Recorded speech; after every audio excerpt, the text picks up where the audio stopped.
The O's in the face as they left for an 11-game road trip. Now, the Birds have traditionally struggled on the West Coast, but they won 7 of 11 games on the trip, including taking 3 of 4 in Oakland and Anaheim. Now the O's are back home, a quick 3-game series with the Royals. Game 1 starts right now, if Mother Nature allows.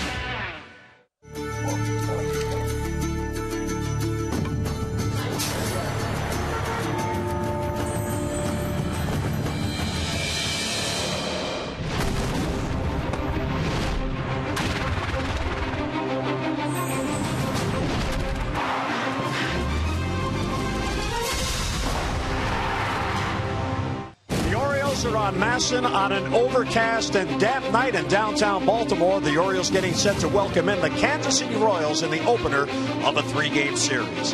And hi, everyone, and thanks so much for joining us. I'm Jim Hunter. The Orioles are back home. Yes, just a 3-day homestand, but they are happy to be here. Yesterday, enjoying their first day off in 3 weeks. The Birds are coming off a very successful 7-4 West Coast trip, a stretch that ending a grueling part of the schedule in which the Orioles were scheduled to play 20 games in 20 consecutive days. Not only did the Orioles survive that stretch, they thrived. The Birds went 13-7, pitched to an ERA of 3.88. The 13 wins in that time frame from April 16th through May the 5th, the most wins in all of Major League Baseball. 103 runs scored. That was also the most, a 5.2 average, while hitting 24 home runs. And even with the starting pitchers pitching to an ERA of 4.31, the starters still able to get 9 of those 13 winning decisions. And Mike Bordick, when you look at the consistency, everybody was wondering, what would this tell about the Orioles team? I think those 13 wins tells a lot. This team is for real. They're relevant, and they're back at home. Yeah, well, it sure did. I mean, what a tough stretch. 20 games, and, of course, the 11 on the road. Tough West Coast swing. And they haven't had traditionally great success going out there against Oakland and Anaheim. So great job by the Orioles. And you see the team starting to come together. Mm-hmm. I mean, great pitching. Obviously, the bullpen has been a staple for them for the last 2 years. But offensively, guys are really stepping up big. Nate McLouth is doing a good job. Manny Machado really had a great road trip. And Darren O'Day even said, you know what, the team is playing well, they're playing good baseball, but they haven't hit their peak yet. I mean, they still haven't played their best baseball, so there's a lot to look forward to with this team getting better and better as the season goes. Now, one of the things that has been a staple of this team, really going back to August 1st of last year, tremendous defense, and the Orioles are in another stretch here where they are catching the baseball. So important for the pitchers to know that. It sure is. I'll tell you what, last year when Manny Machado came on and Nate McLouth, their defense was really solid. Look at that, 7 games with no errors, second behind the Minnesota Twins with 9, but they have been so consistent there. And I'll tell you what, that's only going to help the team because the pitching, when they feel confident that they can throw strikes and let the batters put the ball in play and trust the defense behind them, they're going to have a lot more success. And there are some great gloves out there. Obviously, the Gold Glovers, but Manny Machado is playing a superb third base. Chris Davis has really been sparkling over there at first base, and there were some people wondering how he was going to do. Well, he's been fabulous. So Orioles defense really leading the way. And you mentioned the Orioles looking to put it all together, and they're beginning to do that. You look at that West Coast road trip, Mike, 11 of the 13 position players had an RBI in a game. That's tremendous balance up and down the lineup. It might be the bottom, it might be the middle, it might be the top. It doesn't matter. They have somebody anywhere in that lineup that can hurt you. Exactly right. 1 through 9 can hurt you. Everybody has power potential. J.J. Hardy's batting average might not be as high as he'd like, but I'll tell you what, he comes up with some big hits. 5 home runs already in the season. Has a bunch of RBIs from the shortstop position. Manny Machado swinging the bat so well. Nate McLouth. I mean, the list goes on and on. Obviously, Chris Davis and Adam Jones had been carrying the team for a couple weeks in the early part of the going. But I'll tell you what, offensively, this is a powerhouse lineup. And when they start clicking on all cylinders and start having more consistent at bats 1 through 9, it's going to be a powerhouse offense. So the Birds are back home, the first of 3 against Kansas City. The Royals come in playing very good baseball. We're coming back to Camden Yards. Lineups and first pitch are next.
Southwest Airlines. Find our fares online only at southwest.com. And by Outback Steakhouse, it's always fresh in the Outback.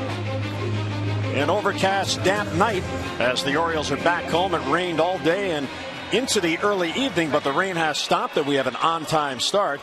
Here's our Train game time temperature. Train is celebrating 100th anniversary by offering irresistible financing. It's hard to stop a train, really hard. 69 degrees, the wind out of the east at 14. Yep, it's humid, 79%. And there's a chance of rain all night. However, the tarp is put away, and we are scheduled here for an on-time start as the Orioles get set to take on Kansas City. Kansas City comes in here at 17 and 11.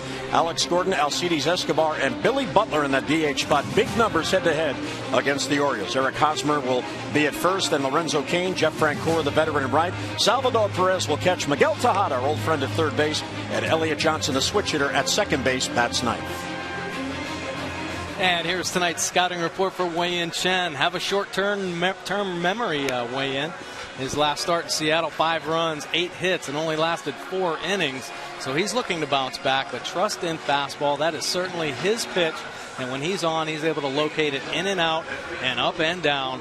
And that certainly helps his secondary pitches be much better. Keep it in the yard. He's only given up 3 home runs all year. And this Kansas City Royals offense has only hit 16. But he is a fly ball pitcher, so there is a chance. And this is an aggressive team. They don't walk much. They don't strike out much. They swing the bat. Wei-Yin Chen this season, look at him, 240 average. He's only given up those 3 home runs. 188 batting average for the left-handed hitters, 258 by the right-handed hitters. So you're looking at that law of averages there. The Kansas City club, fewest home runs in the American League, but the guy on the mound gives up fly balls. That's right. He is a fly ball pitcher, so you certainly have to be careful. I'm looking for Wei-Yin Chen to have a good start, though, although Kansas City gave him some troubles last year. So he will go to work on Alex Gordon. Only 2 left-handed batters in the lineup against Wei-Yin Chen tonight. Gordon is one of them. He is their leadoff hitter and off to a good start. You see batting at 306, 3 home runs and 20 RBIs. And he has just eaten up left-handed pitching on the year, Mike. He's batting .432 against lefties. He's not bothered at all, left versus left. No, they hit lefties pretty well as a team. Even though they don't have many glowing numbers offensively, a couple stand out. Their offense against left-handed pitching and their 2-strike offense. Ned Yost, their manager, doing an outstanding job. As Chen gets ahead 0-1, this one lined towards the middle. There's a base hit, so Gordon right on cue. A base hit off a left-hander, and he is on with a leadoff single.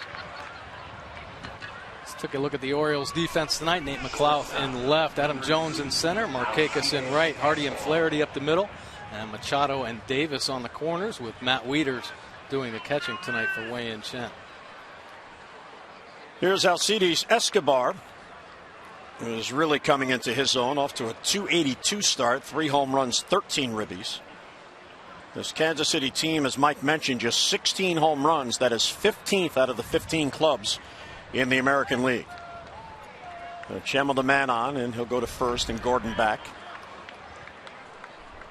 This Kansas City club will run. They are 4th in the American League with 24 steals, but Gordon, who's on at first, has just 1 of those stolen bases. And we were talking about defense. One of the things the Orioles have done so well this year is turn double plays. 33 double plays already turned this year for the Orioles. And as Chen misses down and away, and 1-0 on Escobar. Alcides Escobar is out of Venezuela, now 26 years old. He was the key player coming back to Kansas City when they traded Zach Greinke to Milwaukee. Escobar signed with the Brewers when he was 16 years old and reached the big leagues in Milwaukee. And he swings through it. 1-1 the count. Well, Escobar, one of the most dangerous offensive hitters. He does have 3 home runs so far in the early going. Most productive there. Chen looking to even his record at 3-3. His ERA a very respectable 3.50. There's the 1-1 bounce towards short. Hardy will flip to Flaherty. There's 1, back to first. There's 2. Another double play turned by the Orioles, and just like that, 2 men down. Well, that was a great call, Jim. You said it. They have been prolific this year so far at turning the double plays. J.J. Hardy, the Gold Glove shortstop, starting this one. Nice ground ball, low strike with the fastball. Two-hopper to JJ, easy flip, and Ryan Flaherty has been money with the double play turn this year. Great hands, strong arm, easy double play for the Orioles.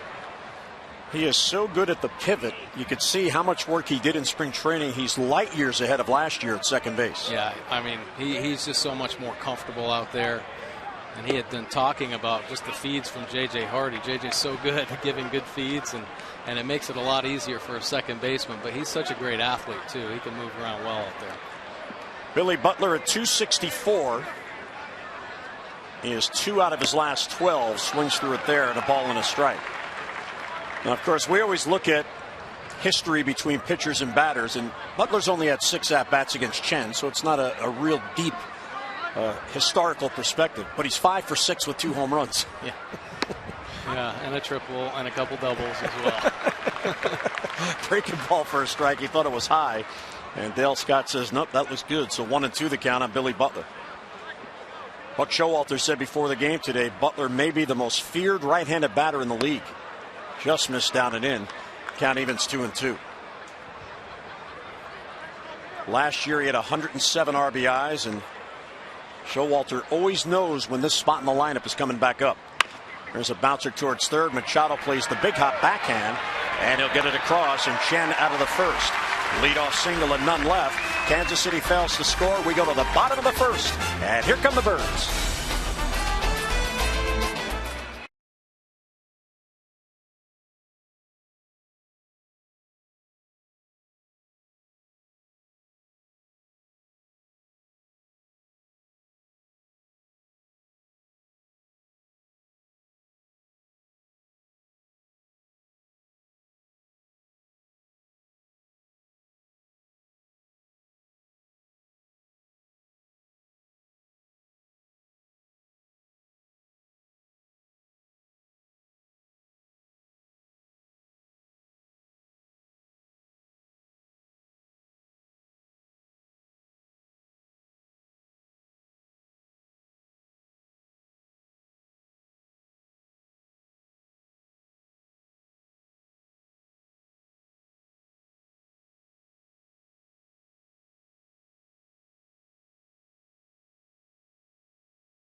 He's out here with the binoculars. Here's a look at the Orioles Southwest Airlines starting lineup.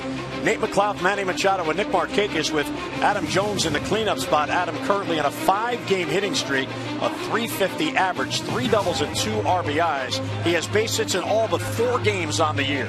Davis, Wieters, and Hardy with Ryan Flaherty batting 8th and Nolan Reimold batting 9th. And here's a scouting report for Irvin Santana. After a rough year in 2012 with a 5.16 earned run average and gave up 39 home runs, he made some adjustments and he simplified his delivery and he cut it down to 2 pitches, basically fastball and a filthy slider, and he has been aggressive in the zone this year, limiting his walks and trusting his stuff.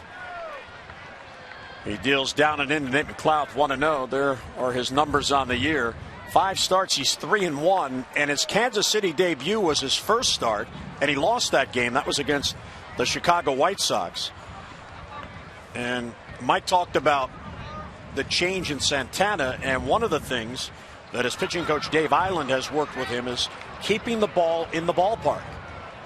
1-0 to McLeod is right there, first strike, 1-1. Last year, in his last year with the Angels, he allowed 39 home runs, more than any pitcher in the American League. This year, he's allowed 4, and 3 came in that first start. As McLeod pops it up shallow left, that ball is trouble, and Escobar gets back on it and hauls it in for the out. So 1 down here as Escobar went back to get it. Nice play right there by the young shortstop. Take a look at Santana, more effective slider this season.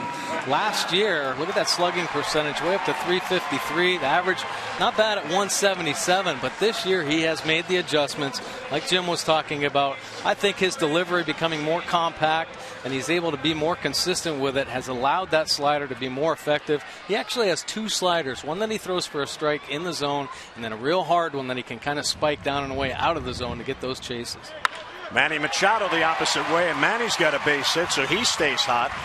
What a road trip he had with 18 base hits in the 11 games, and he's on with a 1-out single.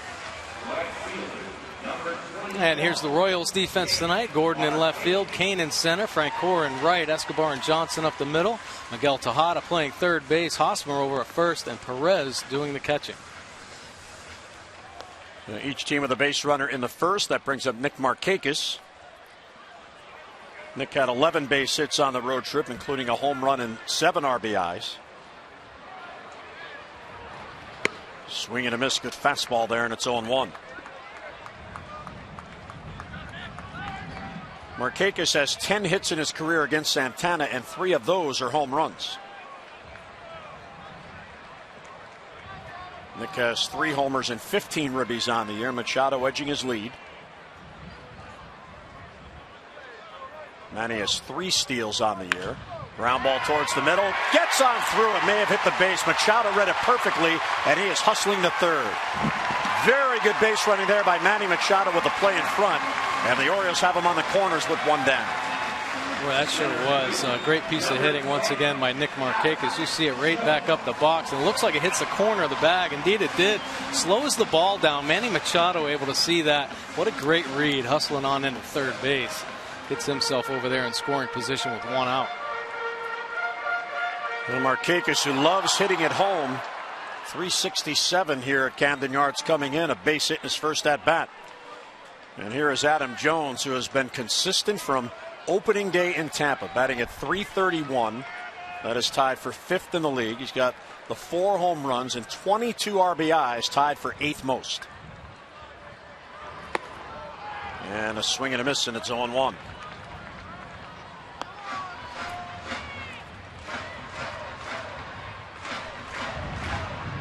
Adam is 2nd in the American League in base hits with his 44, trailing only Mr. Triple Crown, Miguel Cabrera of the Tigers, who has 47 base hits for Detroit. Santana ahead 0-1. Swinging a foul back, and it's 0-2. Let's get a look at our Hollywood League leaders. Batting average with runners in scoring position, Kansas City at .316, best in the American League, and the Orioles pretty good as well at .281, running 5th. Slots, tables, and dining, the ultimate triple play at Hollywood Casino at Charlestown Races.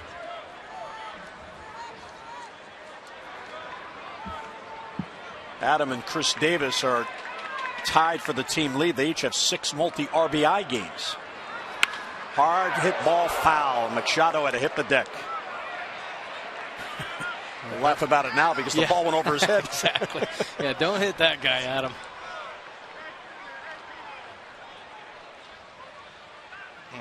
This is it. Yeah, Manny taking his secondary off, and whoo! Got to get down quick there. Always alert for sure. Another 0-2 pitch to Jones. High fly ball slicing down the right field line. A long run for Francoeur. He'll run out of room, and it's back out of play. So Adam protecting on the outside part of the plate. Irvin Santana has a consecutive scoreless inning streak working. 13 consecutive scoreless innings, which actually is 17. But in his last start, he pitched 4 scoreless innings, and then the game got rained out, so they don't count.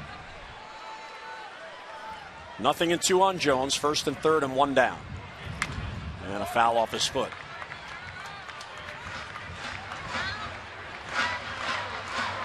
So Adam really battling here. Santana got ahead of him quickly, but he can't put him away. Jones about to see the 6th pitch in this at bat.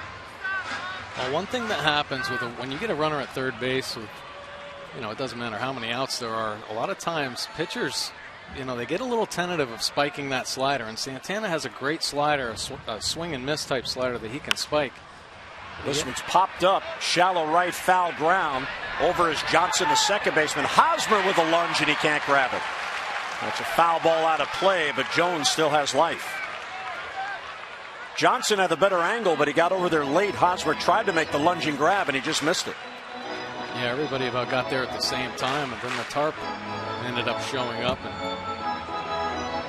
little hesitant getting that glove out there and trying to make that play.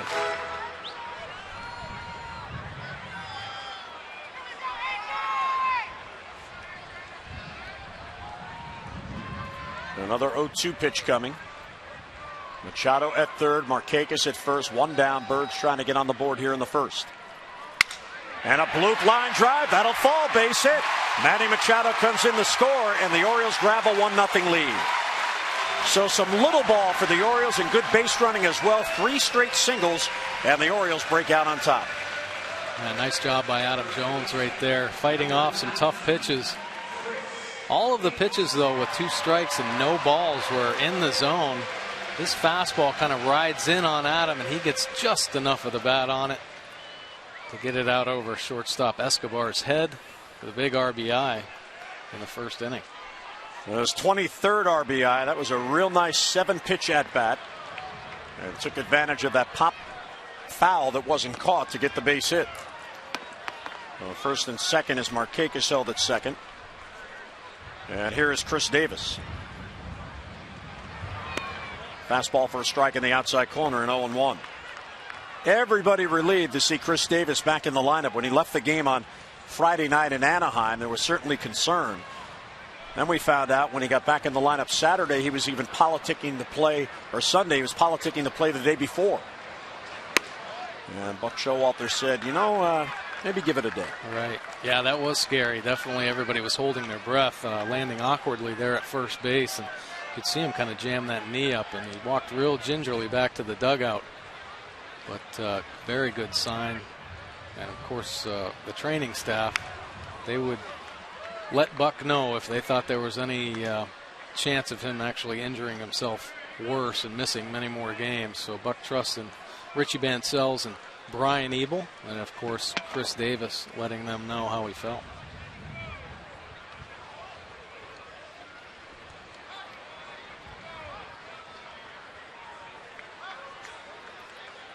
So again, he gets ahead of a hitter, 1-2. Orioles looking for more here in the bottom of the first inning. Davis takes low, lays off the slider, wouldn't chase. Well, that's the pitch I think he was trying to throw Adam Jones, but he just couldn't get it down there.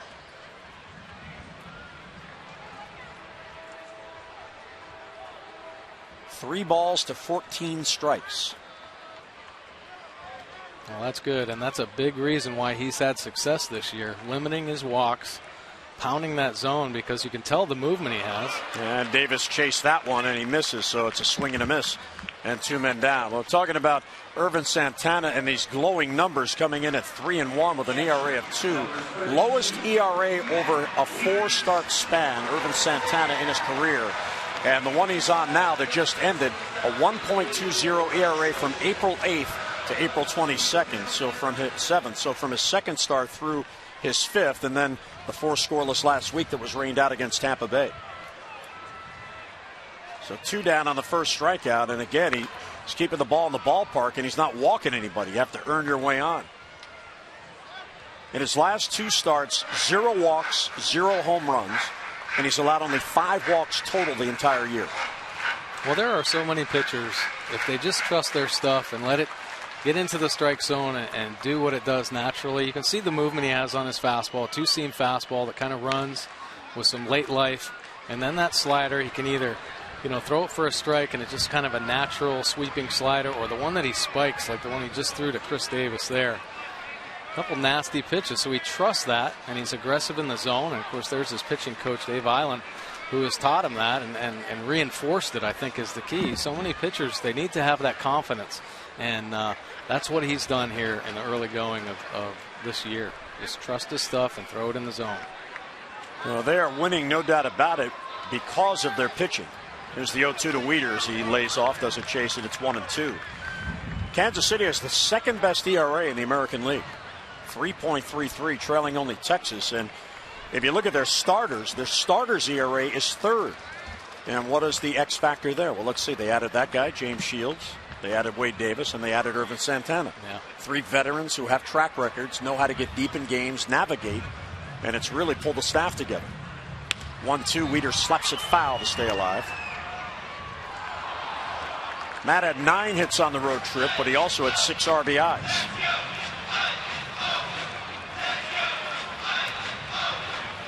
Markakis at second, Jones back to first.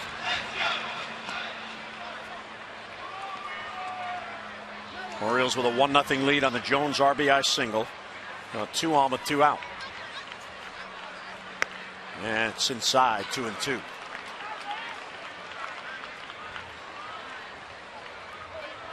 Well, good news for the Orioles. They're jacking up Santana's pitch count here in the early going. First inning, 23 pitches already.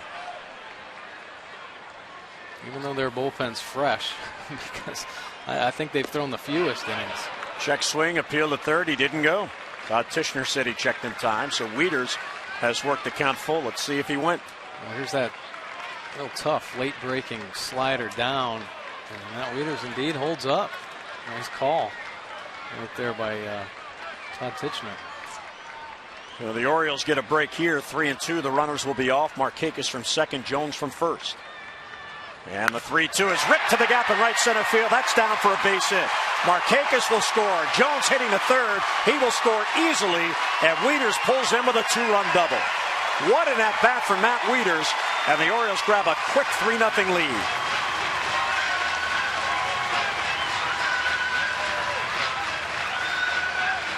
A beautiful swing right here by Wieters. This slider stays up in the middle of the plate. You make mistakes to Matt Wieters, and he damages him. This one driven into the gap. And everybody scores easily. Markakis and Adam Jones is flying around third base for the 3rd run of the inning. Our Nissan pitch track. Want a new Nissan? Grab a pen, because Nissan's first ever sign and drive event is on. Sign and drive today. Shop ChooseNissan.com or your local Nissan store. The event will end on May 31st. So Irvin Santana had allowed 9 runs, 8 runs earned combined over 5 starts. He's allowed 3 here in the first inning. And here's J.J. Hardy. Fastball's too high, 1-0. Mike mentioned Hardy's bat coming on. He's got a 3-game hitting streak going and 5 hits in those 3 games. He's had back-to-back multi-hit games now for the first time this year. Chance for a 2-out RBI. Down and in, 2-0.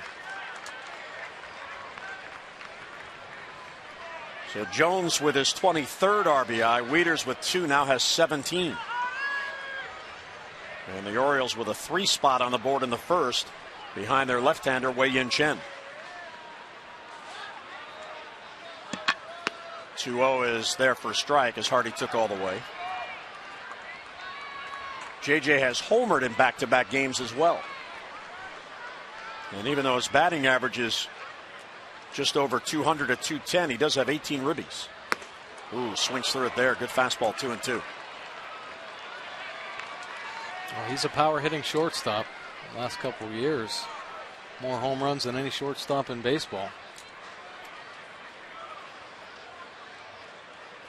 Wieters a leadoff second with 2 down. And Hardy fouls it off to stay alive. Well, Santana in this inning, even though he fell behind Hardy 2-0, for the most part getting ahead of the hitters, he just hasn't been able to put them away.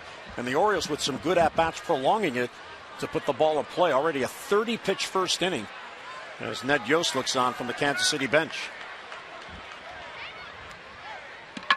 2-2 to Hardy is swept towards third. Charging in on it, the third baseman Miguel Tejada, who gloves it foul.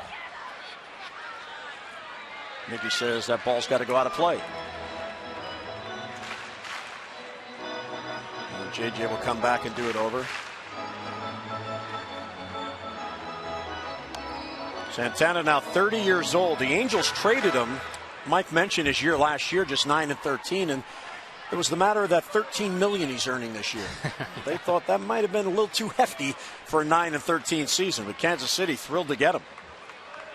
They traded him for a minor league pitcher named Brandon Sisk, who we have still not heard from. 2-2 on Hardy. Wieters at second. And another foul back. So Hardy having a good at-bat. Well, all reports you've read about Santana here in the early going of this season have just been phenomenal.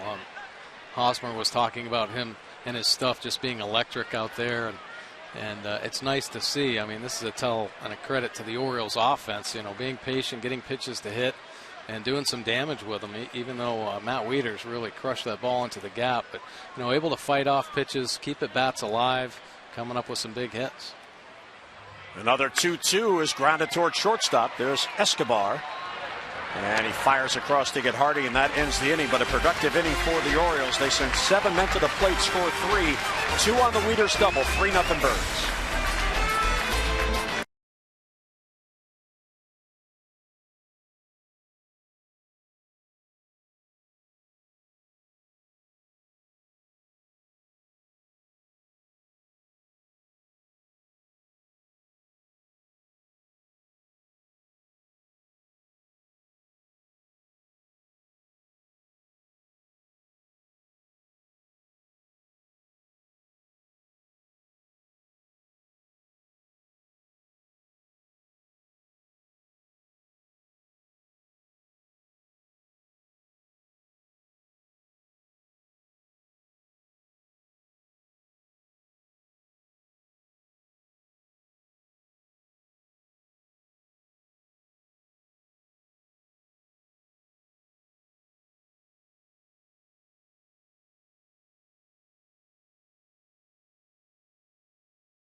Today for the Luna Double, and get your second room of flooring free. 877-241-LUNA. Up on the club level where they have all the displays. Look like Oriole scorebooks and maybe Oriole magazine covers. There's Wei-Yin Chen, who gave up a leadoff single in the first, then got a double play, and now is a 3-0 lead. Very uncharacteristic for Wei-Yin in his last start in Seattle. 4 innings, 5 earned runs. And that was the game the ball was misplayed by Adam Jones in center field in the first inning. Then another ball was off his glove where had he caught the ball, 2 runs would not have scored. And Wei-Yin should have been out of the inning and never was. And Adam after the game said, yep, this one's all on me, which you like to see. And Chen did get 4 innings in, but very uncharacteristic. Usually he's around to the 6th inning or more. Right, and Adam Jones, of course, knows that, you know, you help a pitcher out 1 or 2 plays, and it helps build their confidence as well. And I'm not saying those were tough plays. I mean, easy plays for Adam Jones. They were certainly tough plays, but we've seen him make those, and it would have helped Wei-Yin Chen in that start. 2-0 on Eric Hosmer, who is playing at first base. He has 4 out of his last 13, and an unusual guy to have in a cleanup spot. No home runs on the season for Hosmer. Well, they've been waiting for Hosmer to come around. He really scuffled last year, and you know, just hope that, you know, the experience would help him in the at-bats. And he's swinging the bat better. His average is up a little bit, but they're still waiting on that power to come along. Bouncer towards the middle. Hardy back of the bag. Gets a nice hop and fires to first, and 1 down. Well, you're talking about Wei-Yin Chen and the road trip. It was a mirror opposite of effectiveness in those 2 starts. Oh my gosh, that start in Oakland is the Wei-Yin Chen that we, you know, have come to know and love. Obviously going as deep as he possibly could in that game, 8 strong innings. But look at the average, 118. And then in Seattle, you know, just Seattle was pesky. I mean, they were just finding holes and getting their knocks. But 333 batting average there with an 833 slugging percentage, and that is very uncharacteristic of Wei-Yin Chen. He's very good at making his adjustments and hitting his spots and pitching out of jams like that, but just unable to make those adjustments in that game in Seattle. Lorenzo Cain takes high. He showed bunt and pulled the bat back. Cain is having a good year. He has taken over The everyday starting job in center field. Check swing and appeal to first, and he went. Bill Miller says so. 1-1 is the count on Kane. Kane also came through the Milwaukee organization. That's a little low. He was also part of the trade for Zach Greinke coming back to Kansas City. It took him a little longer to blossom. He's 27 years old. That ball's hit off the end of the bat towards left center field. Floating, and McLeod gets to it in time. Hung up there just long enough. And 2 men down in the second. Say, do you want a chance to meet O's pitcher Darren O'Day? Well, just visit facebook.com/Masson Orioles and click on Enter Sweepstakes for your chance to win. You can enter once per day. So that's what you were doing earlier. Oh, yeah. I was wondering why you were on Facebook, trying to meet Darren O'Day. Jeff Francoeur, 2 out, nobody on. Foul back. Man they call Frenchie. It seems like he should be older than 29. Doesn't it seem like he's been around for 15 years? It really does. Been a good player, too. He's from the Atlanta area, and the Braves made him a first-round pick in 2002. Kansas City is now his 4th big league organization. And looks over a strike at the knees. Good pitch.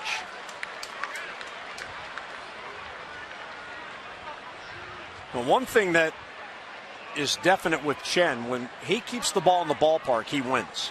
Here's a 1-2 and a bouncer to short. Big hop for J.J. Hardy. And he'll gun it to first, and Wei-Yin Chen has a 3-up, 3-down inning. Mid-second here at Camden Yards, the Orioles with a 3-0 lead.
Being selected, and she'll win $100 more for every Orioles hit during tonight's game. Sure, he has 4 of those, plus an extra $500 for any Orioles home run in the 5th inning.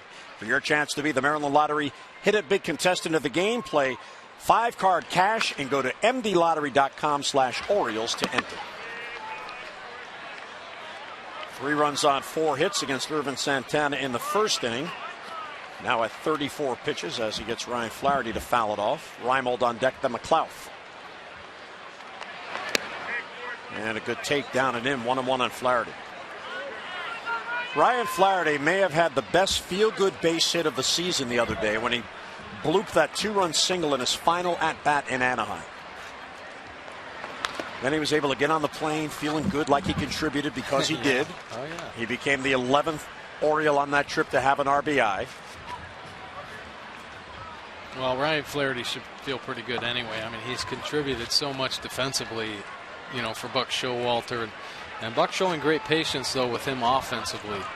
You know, giving him these more at-bats and hoping he breaks out.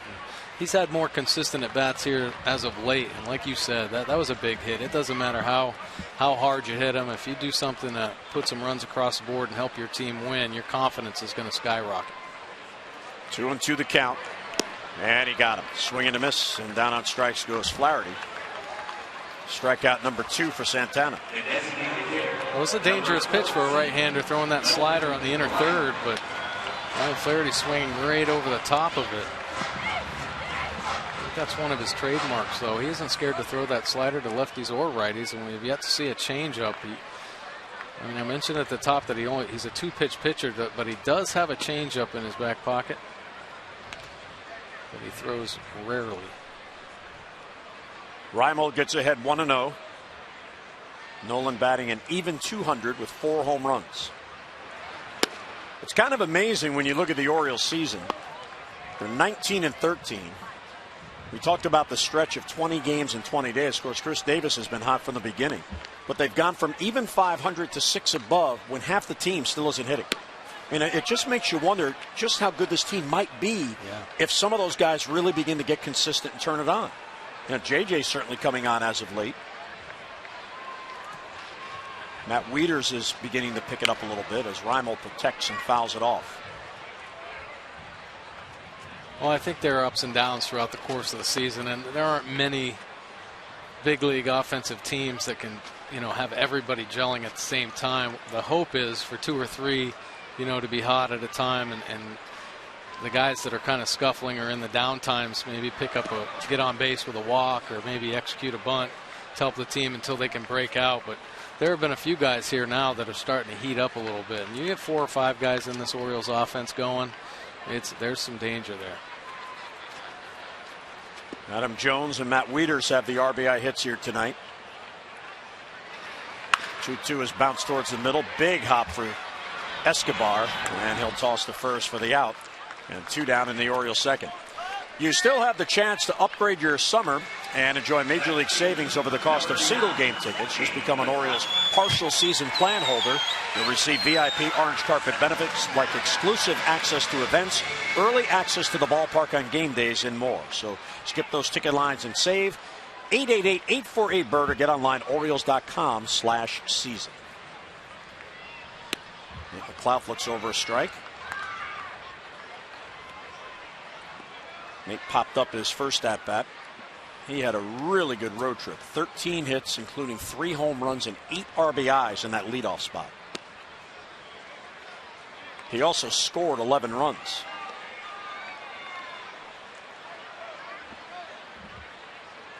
Had some stolen bases along the way, too. Buck Showalter has really done a good job with his lineup stability. McLeod doesn't start when the left-handed starter's on the mound. He works Steve Pearson there. Reimold goes to the outfield. Leadoff spot, he even had Reimold lead off one of the games on the road trip because he liked how Markakis was swinging the bat third.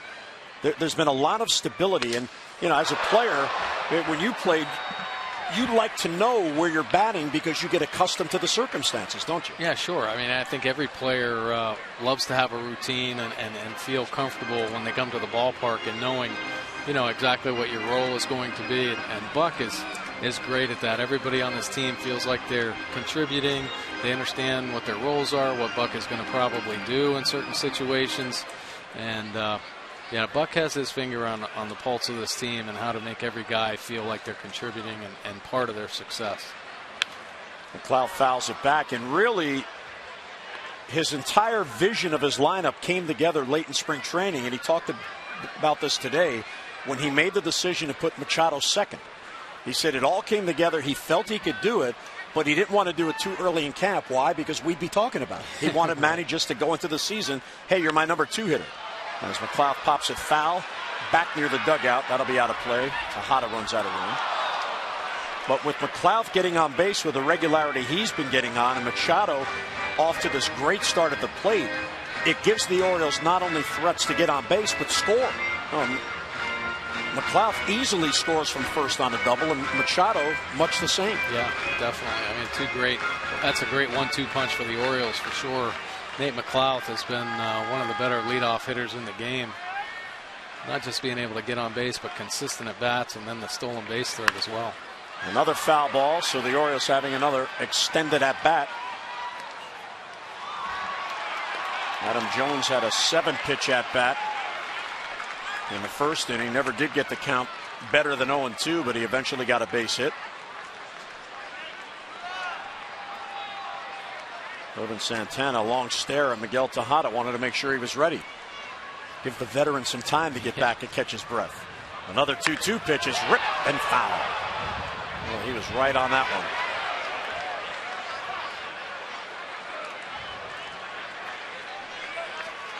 Santana about to deliver his 9th pitch to Nate McLouth in this at bat. Orioles have done a good job prolonging at bats early on. 2 outs, nobody on. And he got him. Off speed pitch and McLouth out in front. And a 3-up, 3-down inning, 2 by strikeout. We're through 2 at Camden Yards. 3-0 O's.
Bank for the achiever in you. By Ocean City, Maryland. Enjoy free family fun and free events all summer long at Ocean City, Maryland. Visit OceaOcean.com. And by Chapin Davis Investments, Baltimore's oldest and largest full-service investment company. Call 1-800-222-3246 or visit chapindavis.com. Overcast night. It was 69 degrees at first pitch, but it is damp with the humidity way up there. But so far, the rain has cooperated. And the best sign, you just saw it down the right field line, that tarpaulin is covered. Perez, Tejada, and Johnson, 7, 8, and 9 against Wei and Chen. And there's the best pitch in baseball, strike one. Now, Wei-In said in his last start, you know, he wanted to get ahead of hitters. He wanted to work the fastball in and out. He said, but he was thinking about it too much. I think a lot of times major league players can get in their own way when they don't just trust their, you know, what they've done in the bullpen as far as being a pitcher or in the batting cage. You know, you prepare every day for this one start, and you just trust your instincts and let it naturally happen. Everything you worked on, you can't really go out there and think about it. You could be in trouble. So you just let the natural flow of your delivery, or whether it be your swing, just take place. He's ahead of Perez, 0-2, and just misses inside. One of the things that we've come to learn about Wei-In Chen, and now his second year with the Orioles, there's nobody tougher on his own individual performance than he is. And a roller foul back at the plate. Yeah, I guess there's something to be said to never being satisfied, because he's never satisfied. Even when he pitches 8 innings, he finds something he could have done better. Yeah, well, that's a great characteristic to have. And of course, that was a look at Rick Adair, pitching coach, and Rick is on top of everything that Wei-In Chen does. Weak ground ball to Flaherty, 1 away in the Kansas City third inning. Well, last season against Kansas City, he faced them twice. Did Wei-In Chen. The Orioles overall went 5-4 against this Kansas City club. 2-0 on the road, including that 15-inning game in which Adam Jones won it with a home run. 3 and 4 here at Camden Yards. Adam Jones, 2 home runs, 5 ribbies. Nate McLeod, 5 for 11. And there's what Buck Showalter remembered. Billy Butler, 4 home runs, 6 RBIs against the Orioles last year. All very close games.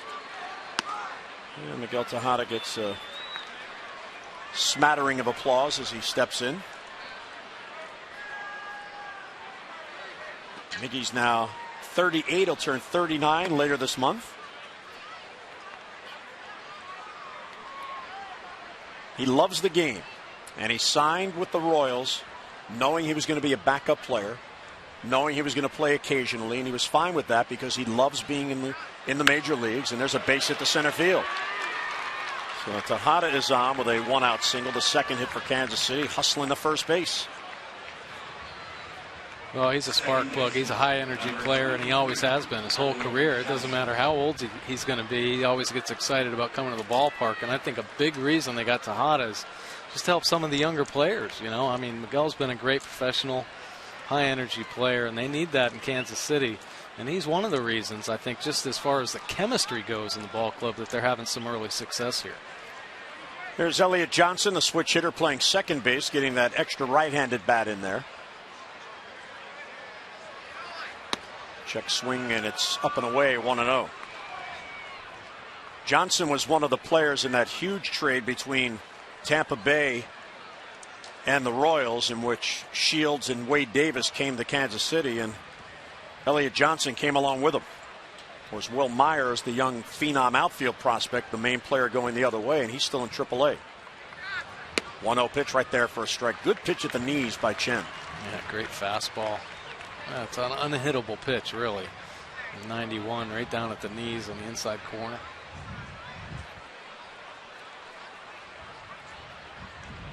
Elliot Johnson, a utility man, plays all the infield positions, and he gives Ned Yost a switch hitter. Ball and a strike on him. Oh, good off-speed pitch, 1-2.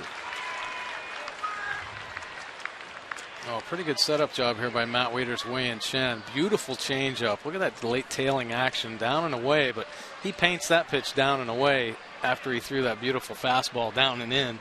So Johnson kind of thinking he's got to catch up to that pitch, and then boom, there's a beautiful, great changeup. Liner to left, that's going to fall for a base hit. So Elliot Johnson, after the swing and the miss, gets a base hit on a 1-2 pitch, and 2 on with 1 out. Voting for the MLB All-Star Game is underway. Go online, Orioles.com/voteorange. You can vote for your favorite Orioles up to 35 times with each valid email address. Now, all fans who vote at least 25 times will receive a voucher good for $10 off a box seat or $5 off a reserve seat for one of the 3 games against the Astros July 30th to August 1st. And one lucky fan who votes 35 times will win a 2013 All-Star Game jersey autographed by the Orioles All-Stars. So vote early and often and vote orange. Orioles.com/voteorange. Shen in his first jam of the game. There's Nick Markakis. Deserves your vote. So does Adam Jones. How about J.J. Hardy? How about Manny Machado going to the All-Star game? Should. He could vote right now. He's definitely one of the best, if not the best, defensive third baseman. And he's swinging the bat like an all-star. Sky to left. Easy play from McLeod off the bat of Alex Gordon. Wynn got it a little bit. McLeod stays with him, 2 men down. That would be a wonderful 21st birthday present for Manny Machado. He'll turn 21 on July the 6th. Send him to the All-Star game. And then he can set up shop with all the big boys of the game in the American League. Well, as well he should. I mean, he's right up there with all of them right now. I mean, there's a great young group of players in the major leagues. We saw one out in California with Trout. Manny Machado basically answered that, going head-to-head with him and coming out on top. And, of course, right down the street, there's another Bryce Harper, another great young player. I think this area gets a little spoiled. Bryce Harper and Manny Machado so close. You get to witness them becoming superstars. Escobar to right field goes with the pitch. Markakis in on it. Tejada's being sent. Here comes the throw by Markakis. It is not in time. Tejada slides in, and the Royals get on the board. A huge 2-out base hit for Escobar, and Kansas City has really thrived this year on those 2-out base hits. Well, they have. That's really what's kept them going. The 2-out base hits, and a nice job here. This fastball tailing away off the plate, probably 6 inches. Markakis comes up firing, but Tejada really digging hard, able to get that back corner of home plate. So heading over to third is Johnson, and on at first with the RBI hit, Alcides Escobar, his 14th ribby. And for Kansas City, their 53rd 2-out RBI in the year. Yeah, they're almost half of their run production has come with the 2 outs. Billy Butler off the fist to center field. Adam Jones is there, and he's got it. So Wei Yin Chen limits the damage. A run on 3 hits. Kansas City strands 2. Mid-third, Orioles with a 3-1 lead.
In the first inning, and Manny Machado, after a decent start, has really come on. Yeah, well, this is look at his average with runners in scoring position. Even the first 14 games, 267. That's a pretty good number. But here in the last 18, 359 batting average, 500 with runners in scoring position. And I'll tell you what, you talk about this guy's makeup. He isn't trying to do too much. He's staying within himself. You saw by that first at bat, staying inside the baseball, driving it the other way for a base hit. But that's what happens when runners are on base, too. He does not try to hit, the big home run all the time. He's just trying to stay inside the baseball, put good at-bats on, good swings on pitches, and he's been successful with that. And I think that's a tribute to him and his makeup. It's just that he's not trying to do too much at such a young age. He'll take strike 1 on the outer part of the plate. Machado has also homered in back-to-back games. There's a ball hit towards the middle, hit slowly. Escobar charges, and with that good arm gets it to first for the out. Well, Santana, after a tough first inning, has settled down a bit. It's 5 in a row retired by the right-hander. Nick Markakis, 367 batting average at home this season, 6 runs and 5 RBIs, and he kept that going in his first at-bat, singled and came around to score on the Wieters double. Something about being in the home ballpark that some players just thrive on, and he's one of those. And he looks at a strike, and it's 0-1.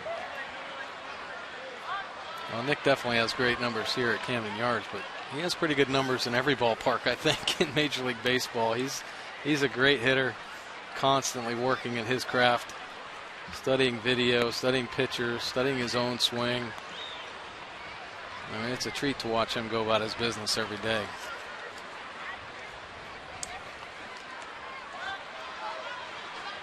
One and one the count. And a strike in the inside corner. It's 1-2. With Markakis playing for the Orioles and Jeff Francoeur playing for the Royals, both first-round draft picks, these guys knew each other as youngsters in the Atlanta area, playing the youth baseball around. And how about that? They each go on to become a first-round pick. And here they are playing against each other tonight, both pling in right field. Yeah, pretty impressive. It's kind of like Weeders out in Seattle with Justin Smoke coming up. Knows him from high school. Irvin Santana, now 30 years old, from the Dominican Republic. He is in search of his 100th career victory in this game tonight. Trails at 3-1 and already at 60 pitches as he works here in the third inning. 2-2 on Nick. And he got him. And Markakis down on strikes. That's number 4 for Santana, and 2 away. Boy, he threw him a real slow slider at 80 miles an hour, and then he goes to the top of the zone with a 91 mile an hour fastball. And you see that late life just kind of explodes up over the top of Markakis' bat there to get him. You see the effectiveness of a couple of his pitches. Live fastball and then that sharp slider. Adam Jones drove in a run with a soft single in the first. He then scored on the Weeders base hit. Breaking ball foul back.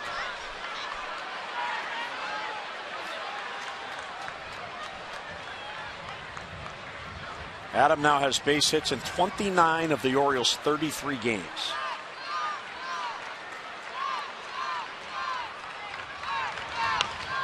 And that ball's cued up the first base line. It rolls foul and will stay foul.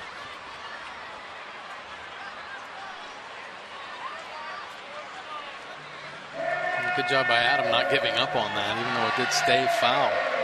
You see a lot of times you hit a ball off the end of the bat and it has that spin that could potentially, if it hits the dirt in foul territory, then maybe careen off the grass, it might kick back into fair territory. So he hustled down the line just in case. Well, Santana got him 0-2 in his first at-bat, couldn't put him away. And eventually on the 7th pitch, Jones with a base hit to drive in a run. And a bouncer towards third. Tejada down to his knees. From his knees, throws, and he got him! Oh, my goodness, what a play by the veteran Miguel Tejada. Knew Jones would be hustling, and from the ground, he fires across to get his man. Orioles go 3 up and 3 down. There's a veteran for you. And look at the throw, and gets his man. Well, after the 4th, 3-1 O's.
Listen on the bench about it, and you know what? He should. Yeah, he should. He had to make an adjustment and go real deep on this ball. What an athletic play. I mean, Miguel Tejada, I think Orioles fans saw him do this a lot at shortstop. He gives the ole. How about that one? Fires everybody up in the dugout, too. You wonder, that could be a momentum changer. A lot of plays sometimes change the course of a ball game. Once upon a time, you paved the way for him. In Oakland, here's Eric Hosmer leading off against Chen. Swings and fouls it back 0-1. When Mike Bordick left the Athletics as a free agent and came to the Orioles as their starting shortstop in 1997, a youngster by the name of Miguel Tejada settled in as the Athletic shortstop. And the rest was history. He would go on to win an MVP award off the glove of Chen towards Flaherty. And Flaherty will not be able to get him. So Chen, by not gloving that ball, allows Hosmer to reach, and there's a leadoff single. And then Tejada ended up following me over here. Yep. After I left here, he came over. He missed you. Right. I never got to play with him, though. Yeah, he was the young shortstop as Mike Borda came here to the Orioles in '97, and Cal moved to third, and Miguel took over in Oakland for Art Howe at the time. And Benny Walling, who's now the Orioles AAA hitting coach at Norfolk, was the hitting coach there with Miguel. Yeah. In 1997. Here's Lorenzo Cain, leadoff man on at first, and there's a strike at the knees, 0-1.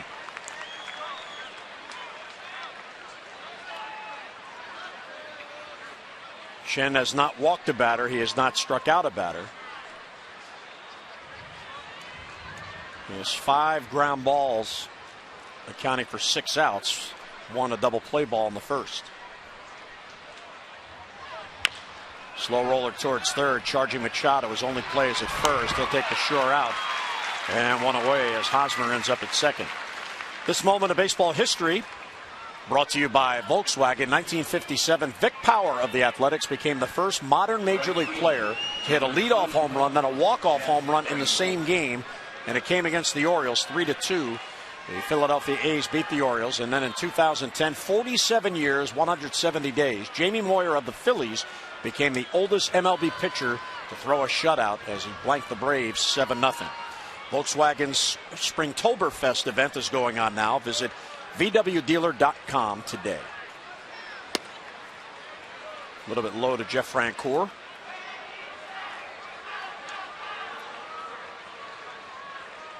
Francoeur bounced out to short his first at bat. There's Hosmer at second base. Infield hit to lead off the inning. So another runner in scoring position for Kansas City. There's a strike at the knees. Chen doing a good job keeping that ball down in the strike zone tonight. And he's keeping it on the corners, too, which is impressive.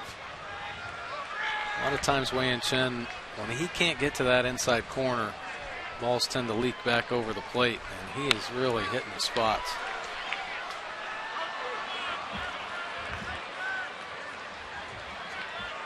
He's averaging on the year 5.5 Ks per 9 innings, which is about a strikeout and a half down from his career totals, which is now based on his 38 major league starts. He's ahead of Francoeur 1-2.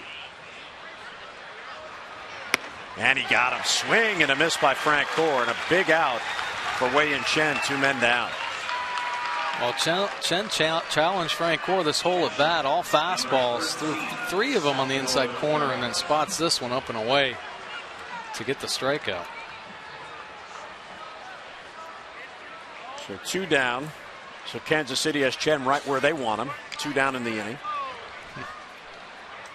53 of their 123 runs have been driven in with 2 down. That one towards the hole. Diving stop by Hardy from his knees across, and he got him! And the scoop on the back end by Chris Davis. J.J. Hardy, old reliable at shortstop, not only gets the final out of the inning, he saves a run. Look at the scoop on the back end as Kansas City strands run. 3-1 O's.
with a spectacular play, preserving this run scored and getting the final out. He has to take a deep angle here.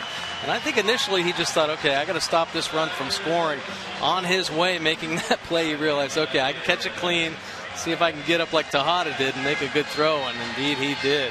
That's a Gold Glove shortstop play, J.J. Hardy. Well, and the confidence that Chris Davis has at first base now. Just get that ball close to me, I'm going to scoop it. And here's Chris leading off in the fourth. Fastball's high, 1-0. Chris, of course, this year went to spring training early, worked very hard with Bobby Dickerson on fielding those balls in the dirt. And it's kind of interesting, Mike, and you were part of this as well. They actually hit balls to him with a bat instead of trying to simulate. I guess they want to hurt their arms. Let me just hit some fungos over to you. Come on, big leaguer, get him. Broken back ground ball to first. Easy play for Hosmer, who flips to Santana. And one away here in the fourth inning.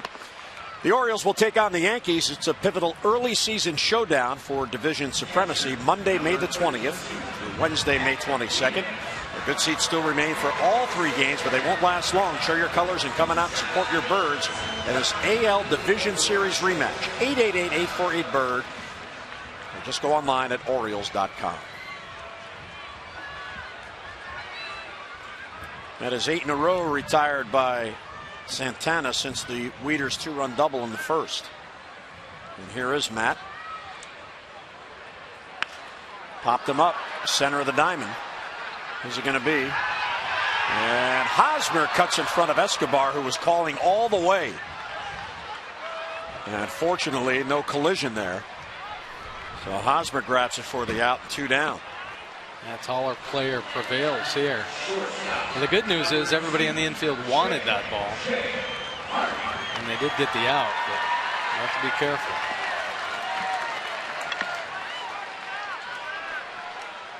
Well, 2 down. Here's J.J. Hardy. J.J. bounced out the shortstop his first at bat. Looks over a strike, 0-1.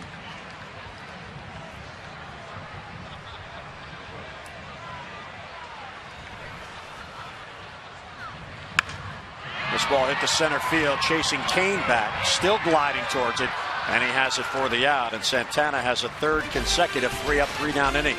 We're through 4 at Camden Yards. Wei and Chen and the Birds have the lead.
Thank for the achiever in you. And how about the turnaround for Matt Hobgood, working his way back from shoulder surgery? He's working out of the bullpen at Delmarva and is 3-0 with an ERA of 0.90 in 20 innings. He's allowed only 9 hits, 10 walks to 13 strikeouts, but pitching very, very effectively in that Delmarva bullpen. They're bringing him back, easing him back into it after that shoulder surgery. Well, that's right, and a great sign. He's putting up good numbers. So not only is he rehabbing that shoulder, but he's building his confidence back up as well. And I think he's getting stretched out a little bit. He's throwing so well. He's throwing 3 innings at a time. He has thrown 4 innings. So good positive sign for the Orioles and Matt Hobgood. First round pick in 2009, and you see light rain now falling here at the ballpark. Wei-Yin Chen back to work, and he deals high to Miguel Tejada, 1-0. Tejada got the Royals rally going in the third with a 1-out single, and then scored on the base hit with 2 down by Escobar. 3-1 game. Birds have the lead. Breaking ball stays down and in, and 2-0.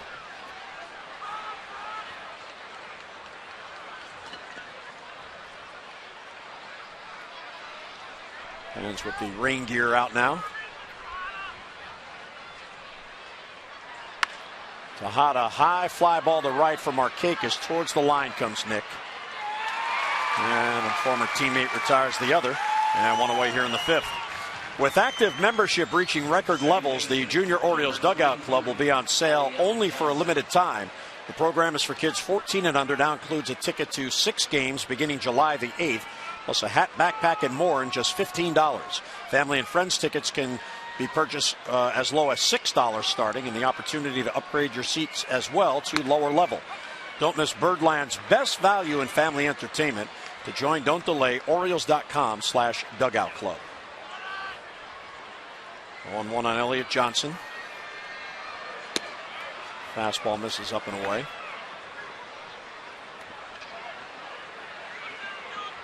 Wei-Yin Chen has been very pitch efficient in this game. The most pitches he has thrown in an inning is 16, and that was in the third when he faced 6 batters. And for a 6-batter inning, that's not bad either. No, it isn't. He pitched himself out of a tough jam as well. Just giving up that 1 run. Hard hit ball, base hit in the left field. Now Chen has had just 1 3-up, 3-down inning. He's now allowed 6 base hits, but he's been fortunate to scatter them.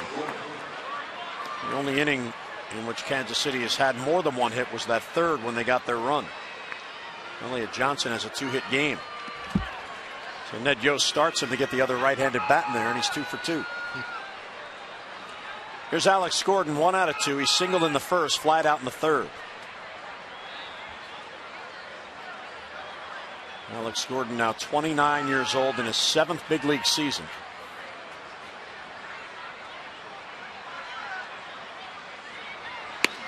He has had to reinvent himself to become the star player that he now is. He was Kansas City's first-round draft pick in 2005, and he was the number 2 overall pick. That's how highly they regarded his talents. He was a third baseman coming out of college. He went to the University of Nebraska. Throw to first with Chase Johnson. Justin Upton out of high school to the Arizona Diamondbacks was the only player selected ahead of him. But he just wasn't hitting, and then before you knew it, he wasn't playing a good third base, and they thought, well, let's see, maybe outfield, and he had to go back to AAA, and he spent some time there.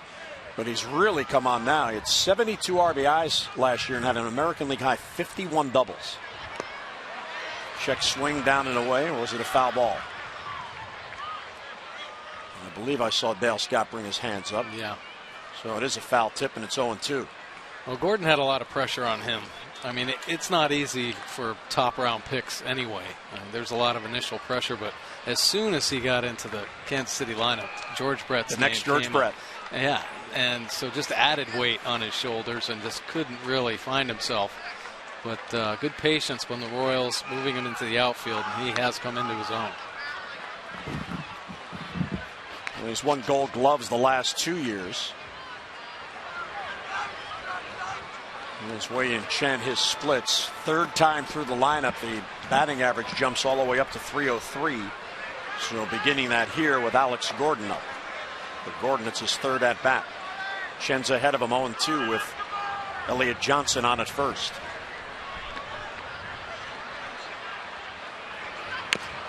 High chopper towards third. Tough play for Machado. Plays the bounce, barehanded, throws it beyond Chris Davis. Heading to third is Elliott Johnson. And Gordon is on his first. That might be an infield hit. We'll see how they rule it. It was a bang-bang play, and Machado's throw eluded Davis. Well, tough play in Manny's eyes. He felt like he had to barehand this ball and just come up with a quick snap throw. But you see Gordon still, 2 full strides away from first base, and I think that's something that Manny will eventually learn, that his hands are so quick. He has such a great glove to hand transfer that he doesn't have to bare hand balls all the time like that, especially a ball that's high up, that bounces up by his chest or his belt buckle. He has a great transfer, and he would have been able to make that play, I think, pretty easily without barehanding it. It is an error on Machado on the throw, his third error on the year, and it snaps the Orioles streak. They had gone 65 consecutive innings without an error. Here's Escobar, and Chen misses down and in. So instead of a runner at second and 2 down, it's first and third and 1 down for Kansas City.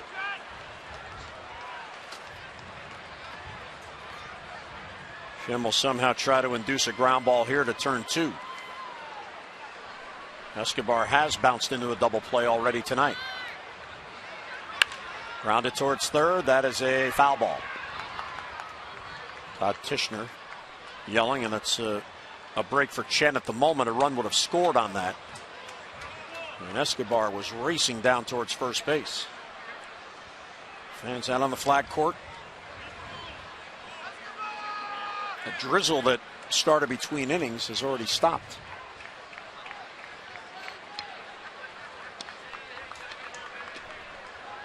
Now the Nationals were scheduled at home tonight. They got rained out. Yeah. 35 miles from here made a difference.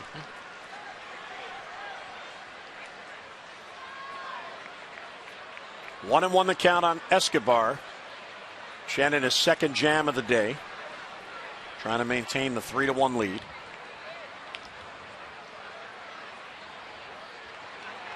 Ground ball is short. Hardy to Flaherty out there, back to first. There's a double play, and it ends the inning. Chen picks up his teammate, and Kansas City cannot score. A hit and error, 1 left, mid-fifth at Camden Yards. The Birds with a 3-1 lead.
Work on Irvin Santana and Nick Markakis in the middle of that rally. Adam Jones drove in the first run. Wieters with a 2-run double.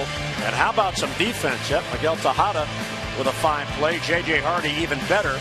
And a double play gets Wei-Yin Chen out of a jam in the 5th. Buck Showalter and the Birds with a 3-1 lead on Kansas City, trying to make it 3 straight wins. As play began tonight, the Orioles 2 games out of first place in the division, tied with the Yankees for second place as Flaherty swings through it. Virtual tie for the Yankees and the Orioles. The Orioles have 1 more win than the Yankees, but the Yankees have 1 fewer loss than the Birds. And they are 2 games back of first place Boston. And there's a bouncer towards first, and that is a foul ball. It just went foul. Right as it was about to hit the base, it spun the other way. I'm surprised that Hosmer gave up. I mean, this ball's on the grass, kind of hugging the line, and then right at the end, a little kick ends up going off his foot. I mean, he doesn't know the umpire's going to call this fair or foul. I'm surprised he gave up on it. He got pretty lucky there. Well, Flaherty, who struck out his first at bat, is down, no balls and 2 strikes. And another roller foul. This one will stay fair. Hosmer has it and steps on the base. And one away here in the Oriole fifth. 11 in a row retired by Santana. Time for the 5th inning home run bonus for this inning only. Today's Maryland Lottery Hit It Big contestant of the game will receive $500 for any Orioles home run. Linda Roberts has already won $900 tonight. For your chance to be the Maryland Lottery Hit It Big contestant of the game, play 5-card cash and go to mdlottery.com/Orioles to enter. Nolan Reimold takes a strike.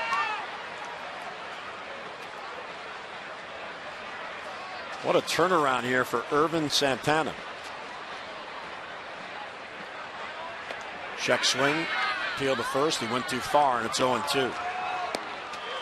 Santana allowed 3 runs on 4 hits and threw 33 pitches in the first inning, and then needed 20 pitches for a 3-up, 3-down second inning. He then had an 11-pitch third, a 6-pitch fourth, and he's retired 11 consecutive batters. The last Oriole to reach was Matt Wieters with the 2-run double in the first.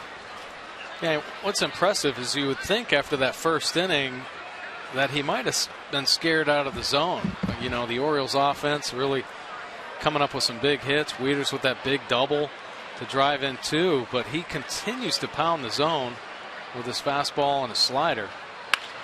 Ground ball towards the hole at short. Long throw for Escobar, and he gets it there just in time. Good footwork there by Hosmer as well, and 2 men down. When the Orioles win, everybody wins all season long. When the Orioles win and score 5 or more runs, you get 50% off regular menu price, the online order at papajohns.com, by entering promo code Orioles5. Better ingredients, better pizza, Papa John's. Valid at participating Baltimore area Papa John's. Pizza for everybody. Nate McLeod pulls it foul down the right side. Nice play by the ball girl there off the tarp.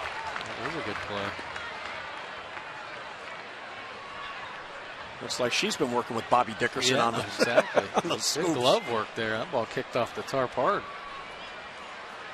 McLeod is 0 for 2. Takes outside.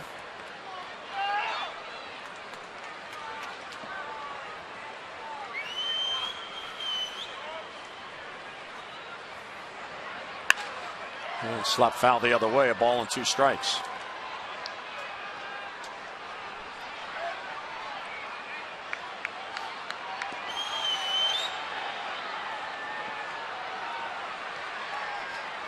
Santana has allowed just 1 home run this year to a lefty batter. As that one bounces off the shin guard of Perez, and that was Adam Dunn, who hits him against everybody for the White Sox in his season debut for Kansas City.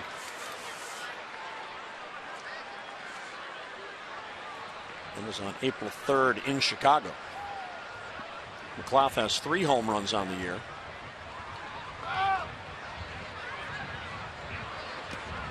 Good take, and it's inside.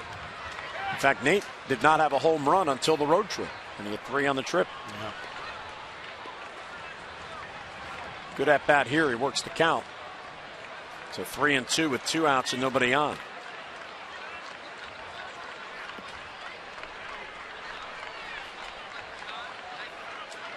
And time requested at the plate by McLeod, granted by Dale Scott.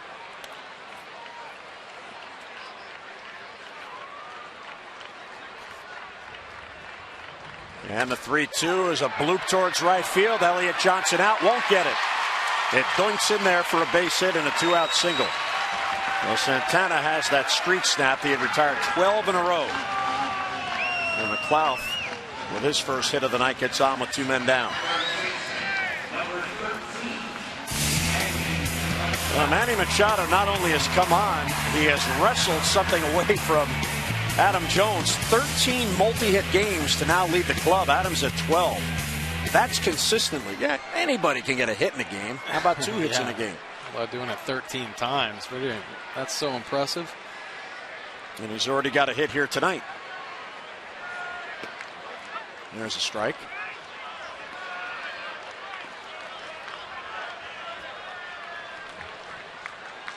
Santana, in his 9th big league season, He is 24-25 in his career against the AL East. That's a lot of decisions when you spent most of your career in the West.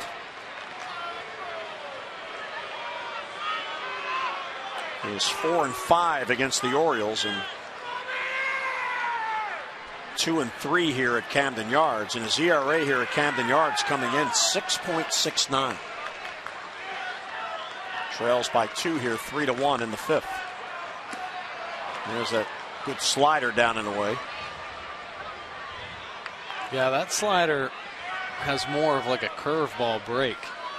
He throws it really hard and it goes almost like a 12-6, a short 12-6, but he throws it so hard at the bottom of the zone. He induces a lot of swing and misses with that pitch. His other slider that he throws for a strike is more traditional.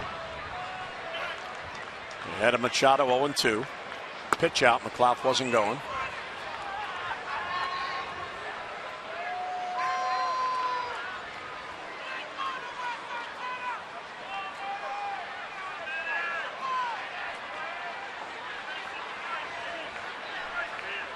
One and two on Manny. Santana a long look. McLeod runs, swinging a line drive, base hit left field. Past the glove up to Hada. McLeod saw that Miguel went to the ground and he never stopped. Outstanding base running by McLeod. He makes it to third. And Manny right on cue with his 14th multi-hit game. Has a base hit here in the 5th. 2 on and 2 out. Well, great bit of hitting here. This is a nasty pitch down at the bottom of the zone. Slider, but the long arms reaching out. And he touches it on the good part of the bat. Look at McLeod here. Rounding hard. Easily into third base. And you're right. Miguel Tejada dives for that ball. Stayed on the ground. The shortstop Escobar had to make the transition and switch over to cover third. I don't know if McLeod read that or not, or just realized that the left fielder Gordon had to come in a little bit for that ball, and his speed got him there safely. RBI chance for Nick Markakis. Looks at a strike, 0-1. Nick 1 out of 2, singled and scored in the 1st. He is also struck out.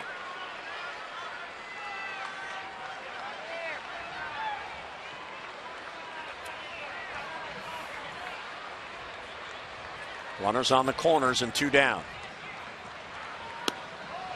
And a strike at the knees, and it's 0-2. A couple tough pitches right there for Nick Markakis, painted right on the outside corner.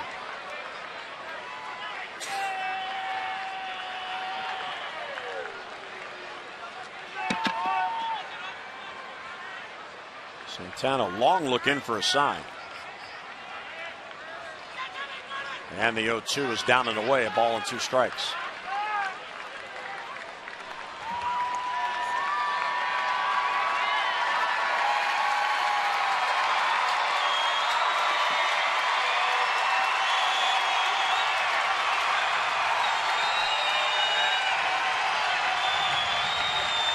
One and 2 on Markakis. Crowd coming to life. High pop, shallow left, playable for Alex Gordon. And he'll put it away for the out. Santana gets out of the 2-out jam. 2 hits and 2 left. We're through 5 at Camden Yards. The Birds with the lead.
Our broadcast booth, Jim Hunter with Mike Bordick, and a tough part of the schedule. 11-game West Coast road trip, 20 games in 20 days. They finally get a day off, and then they get to play 3 at home and pack up and go right back out to Minnesota. That's why this series is big for the Orioles. It sure is. There really hasn't been any let-up, it seems, for this schedule for the Orioles, and they've been doing a great job adjusting to it. And here with this short 3-game homestand, they're doing a nice job as well. I mean, they created some momentum. They feel good about themselves after that tough West Coast swing. But like you said, short trip here. They had to impress and play tough against a really tough Kansas City club. Wei Yin Chen back to work in the 6th and deals outside to Billy Butler. Butler, Hosmer, and Lorenzo Cain for Kansas City in the 6th. Breaking ball bends in there for a strike. Well, we understand that Blue Jays pitcher Jay Happ was taken off the field on a stretcher in Tampa. He was hit in the head on a line drive. It was hit off the bat of Desmond Jennings. The ball hit Happ in the head, carried him down the right field line, and went for a triple. Oh, my gosh. And he was bloodied. He was immobilized on a stretcher by the medical personnel, was taken from the field, and he was moving his arms and waved to the crowd as he left the field, so that's a good sign. Yeah. And a cue ball foul. So our best to Jay Happ.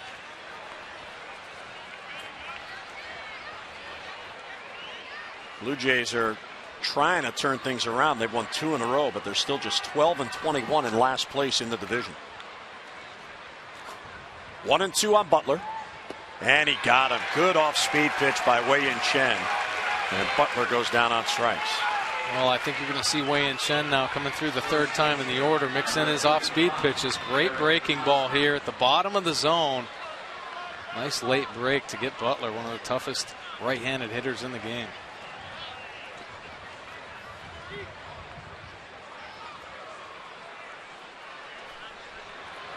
Here's Eric Hosmer, the cleanup batter. He'll take a strike. Hosmer, another first-round pick. Kansas City, in all those lean years they had, they really did draft very well.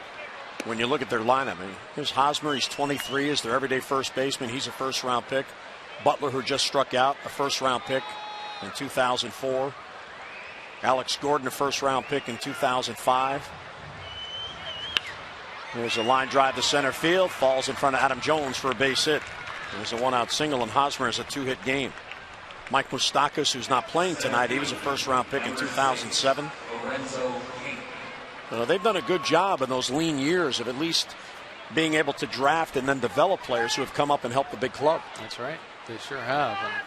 And it isn't too often you see that much production. So good job drafting the right type of players. And they've made some moves now. They felt like some of their younger players are ready to take the next step. And they went out and made a big trade. Got Shields, and they got Guthrie over here, Johnson. So some other key parts. Of course, Tejada we had talked about to help these younger players along. And they felt that it was the pitching that held them back last year, in particular starting pitching. So they sacrificed their big prospect, and Will Myers sent him to Tampa, but they got Shields and they got Wade Davis to slip right into that rotation. Another throw to first, and back easy is Hosmer.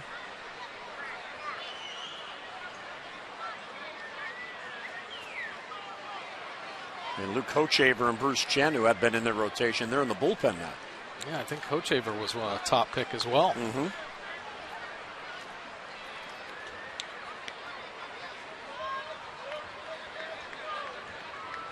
Hosmer bluffs, and the pitch is outside, 1-0. Well, in fact, Gerard Dyson, who's the 4th outfielder on this team, a lot of speed. Not in the lineup tonight. He bats from the left side.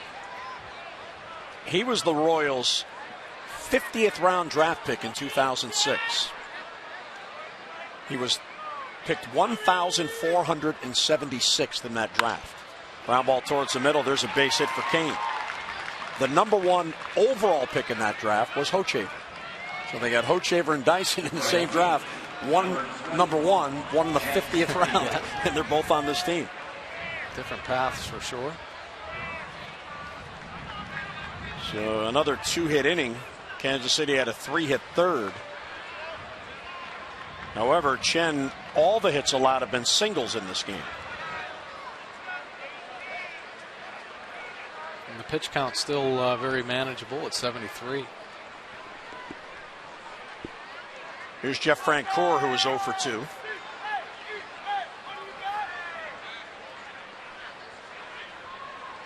Chen has 2 double plays already. How about 3? Machado, Flaherty, Davis. 5-4-3 around the horn. That ends it. So Chen gets the ground ball right around the horn. 1 left. We'll head to the bottom of the 6th. 3-1 O's.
He has 4 whiffs in the game. Ryan Flaherty going down there in the second inning. Nate McLeod also in the second for Santana. He has 4. How about Wei-Yin Chen? He has only 2, but both were swings, so they were whiffs. 6 strikeouts in the game combined. 4 for Santana, who's at 91 pitches as he begins the 6th inning. But after a 33-pitch first inning, he's done a good job for Ned Yost getting to the 6th. He retired 12 in a row from the 1st till 2 outs in the 5th. Here's Adam Jones. Davis and Wieters will follow. Broken bat bouncer towards third. Tejada let the bat go by. Gloves and fires across. Miguel still has that good arm. 1 pitch, 1 down in the Orioles 6th. Well, the exploding bat trick there. This bat head went farther than the ball.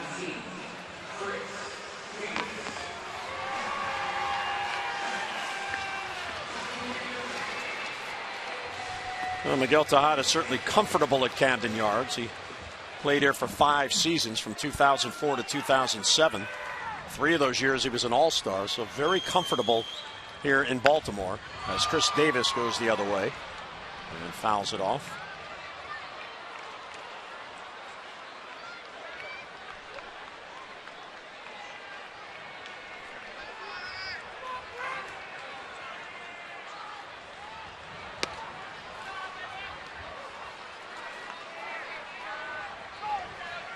Ball and a strike on Davis, who is 0 for 2. Buck Showalter with Rick Adair.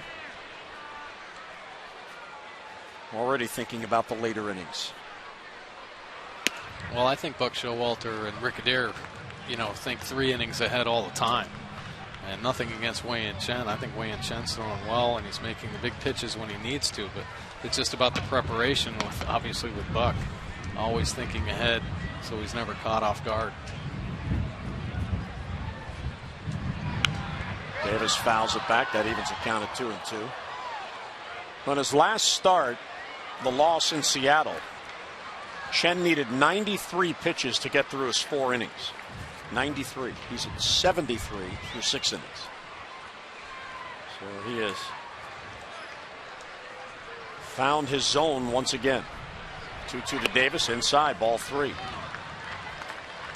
Well, that's the beauty of Wei and Chen. I mean, we talked earlier in the game about how Wei and Chen is predominantly a fly ball pitcher. Well, when he can locate his fastball well, you see him work the bottom of the zone with that fastball, and he's induced a lot of ground balls and 3 double plays already to this point. And the 3-2 to Davis is outside, ball 4. So Davis, who began the night tied for 6th in walks, gets a 1-out walk here. Well, begin your night of Orioles baseball with the Mid-Atlantic Sports Report tomorrow from 5 until 6:30. Keith Mills, Mel Anton, Phil Wood, and Dave Johnson will have all your latest Orioles news and notes. That's tomorrow. Mid-Atlantic Sports Report at 5 on Masson. And speaking of the Mid-Atlantic Sports Report, we want to send all our best to our friend Carolyn Shamali, who is the producer of the Mid-Atlantic Sports Report, one of our Masson colleagues. She gave birth to her first child yesterday, her daughter Noelle Julia. This ball's blooped the other way, and it's going to go foul off the bat of Weeder. So congratulations to Carolyn and her husband Mac. First child. I remember that way back when. I don't. It was a long time ago. There's a lot of kids under the bridge there. That's right. You're 6, right? Yeah. Wow. Yep. Well, Carolyn was nice enough to send a picture of Noelle Julia.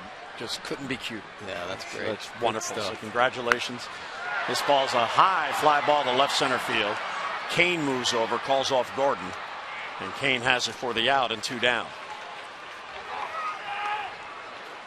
Santana now at 100 pitches as he works here in the 6th. Still no activity in the Kansas City bullpen. Some calisthenics going on out there.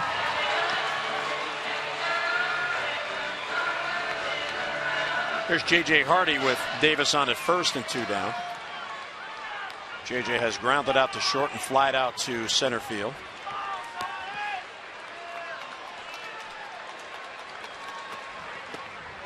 Off the plate outside, good take, 1-0.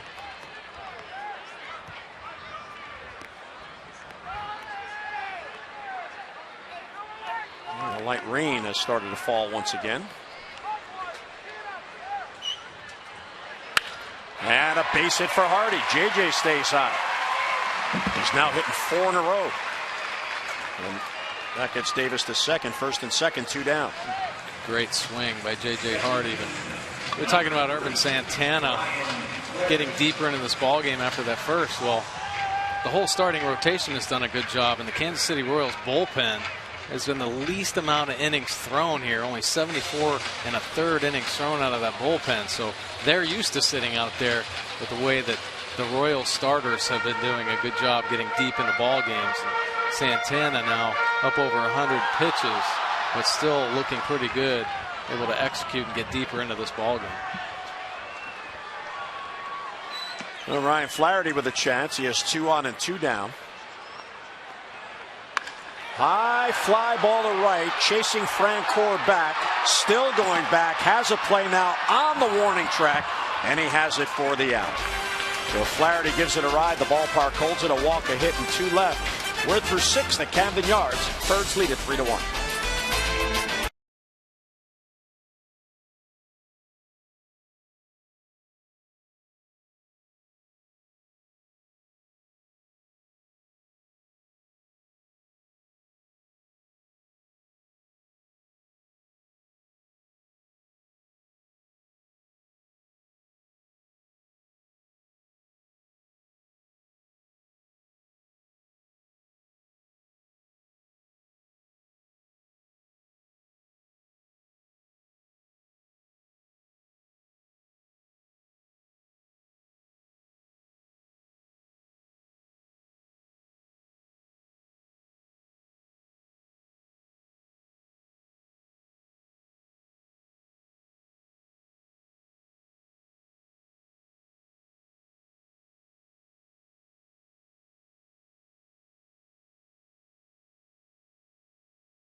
Just for Men. Just for Men Auto Stop, the foolproof way to get rid of gray. By Mercedes-Benz, located on the web at mbusa.com. And by Antwerpen Toyota. When Jack says yes, you pay less at Antwerpen Toyota in Howard County Auto Park. Visit antwerpentoyota.com today. And as you can see, the mist, light rain once again is falling here. Dale Scott, the crew chief, getting the update from the grounds crew on the weather in the area. Umbrellas are now out. The Orioles and Royals fortunate the way this weather settled into the area at the time it did, because it was raining all day, and then right before game time it stopped. Able to get this game in. Here's Salvador Perez, the catcher. He'll take a strike from Chen. Mentioned the Nats schedule just 35 miles south of us. They were rained out before this game was even close to starting. Yeah, they called that one early. And they had the Tigers in there for interlude. So they're going to have to make that up. Tigers won't be going back to D.C. Tejada on deck, then Johnson, lower third of the lineup. Slow roller towards third. Machado will charge us. This time he gloves and fires across to get him one down. And there's the presence of mind, knowing it was the catcher running, no rush. That's right. Take your time and get it over there. Well, he has great instincts and really good court awareness. And that was a situation, like you just mentioned, catcher running, so not getting down the line quite as fast. Took his time. Great glove to hand transfer. Gets him easily. That is the 10th ground out thrown by Wei-Yin Chen. Plus, he has 3 double plays. So he's got 13 outs on those 10 ground balls. There's Miguel, 1 out of 2 with a single. Late on that swing, 0-1.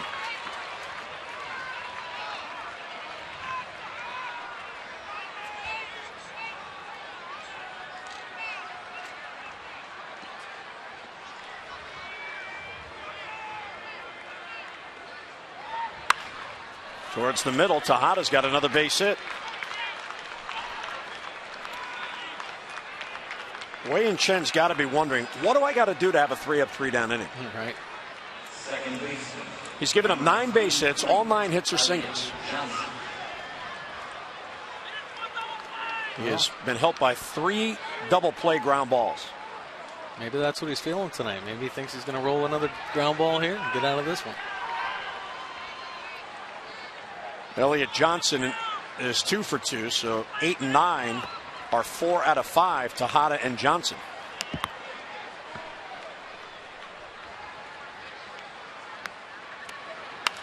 Foul back, 0-1.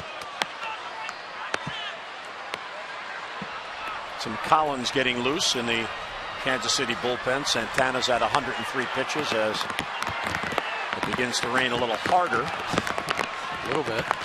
Still no movement from the grounds crew, but the fans are scampering.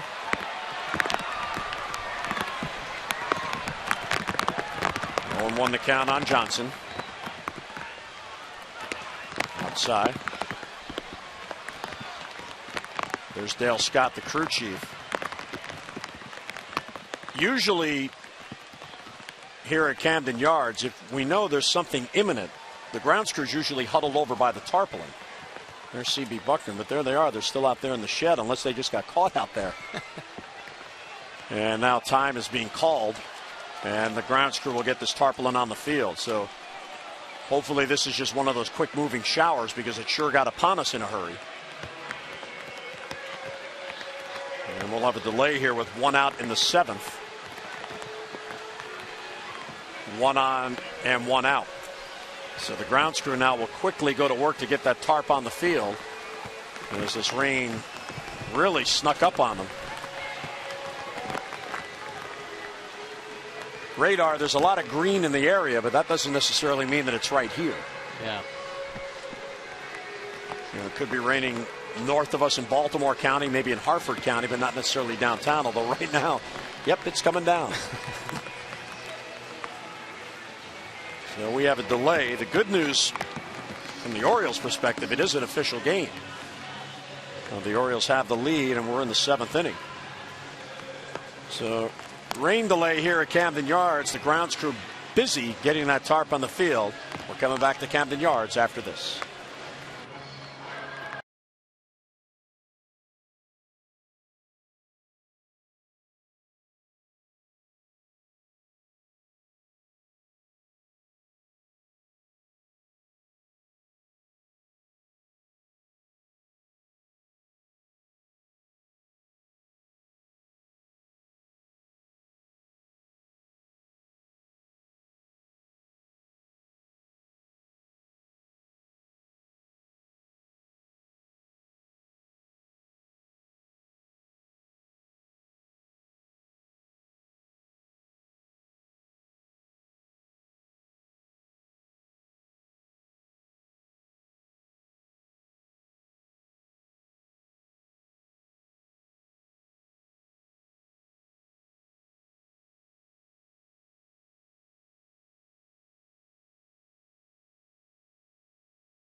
Wei-Yin Chen as we resume play here following the rain delay. We're in the 7th. Orioles have a 3-1 lead. Birds got their 3 in the first. Kansas City got its run in the 3rd.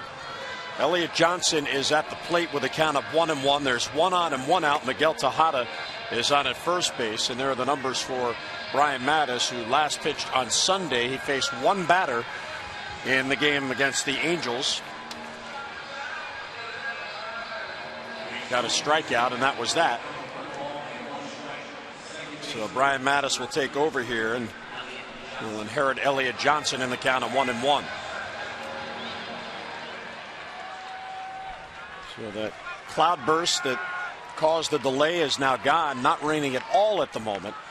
And the grounds crew did a really nice job getting the field back in playing shape as that water came down in a hurry. So here's Johnson with a count of 1-1. And he'll take inside, ball 2. Yeah, I think if you're going to have a rain delay, you'd like a quick turnaround like this one is for the players so they don't sit around and get all stiff and tight. And fortunately for both teams, starting pitchers went deep enough into the ball games where Santana was probably going to come out anyway.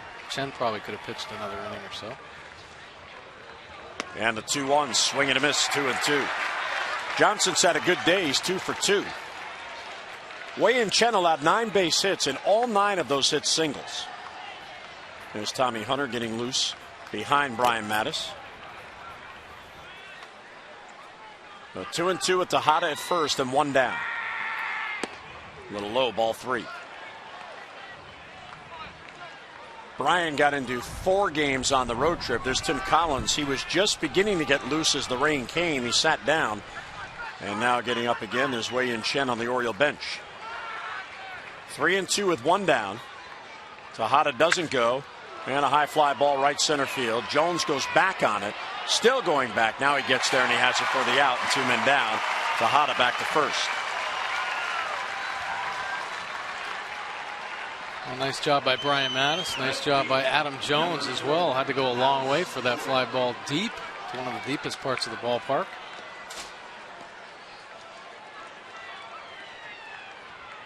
Officially a 48-minute rain delay. And now we're back underway here in the 7th. Now here's Alex Gordon.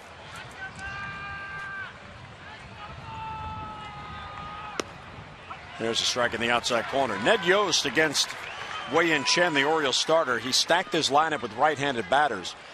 Gordon and Eric Hosmer are the only 2 lefties in there. As Wei-Yin faced 7 right-handed batters, including Johnson, the switch hitter. And a little bit low, 1-1. All 4 hitters on the Kansas City bench are left-handed. So if Buck Showalter goes to any of his right-handers in the bullpen and Tommy Hunter is getting loose, there are lefties available on the bench. Swing and a miss as Gordon can't catch up to it, 1-2. The highest average versus left-handers this season, Kansas City at 293. Part of that is how well Alex Gordon hits against lefties. Yeah, Alex Gordon just rakes lefties, but you know, you had to tip your hat to Wei-Yin Chen to really shut down this team today, even though they did get some singles. You know, held them to only 1 run. Very impressive job. I think it was a great bounce back start for Wei-Yin Chen. You know, once again getting deep into the ball game. I think he had really good fastball command down in the zone. And a lot of ground balls today. Some big double play turns as well. 1-2 on Gordon. Just outside, 2-2. Dale Scott has had a good night behind the plate tonight. Very consistent zone. Veteran umpire.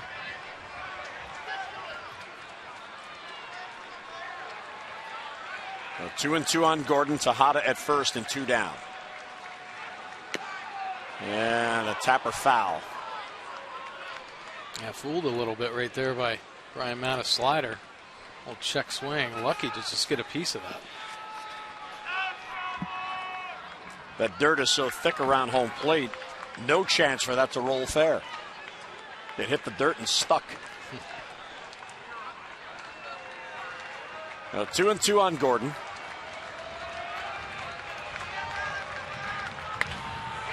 Deep right field, back it goes to the corner, and it's out of here, and we are tied. Alex Gordon hits it out on Brian Mattis in a tie game in the 7th. So he stayed alive with the foul tip the pitch before and hits it out on Mattis. And a 3-3 game in the 7th. Well, they stayed away the whole at bat, and this one a little bit of a mistake. Came back over the middle part of the plate, and Gordon did not miss that one. And here comes Buck Showalter. Back-to-back right-handed hitters coming up, so Tommy Hunter will come on. Brian Mattis leaves. So a brand new game. Hunter comes on, 3-3 in the 7th.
His ERA from 7.38 down to 1.84. As he has been on some kind of a tear. Did pick up a win on the road trip. That was Saturday, the game in Anaheim. And he comes on now in his 10th game on the year, 1-1, his ERA at 1.84.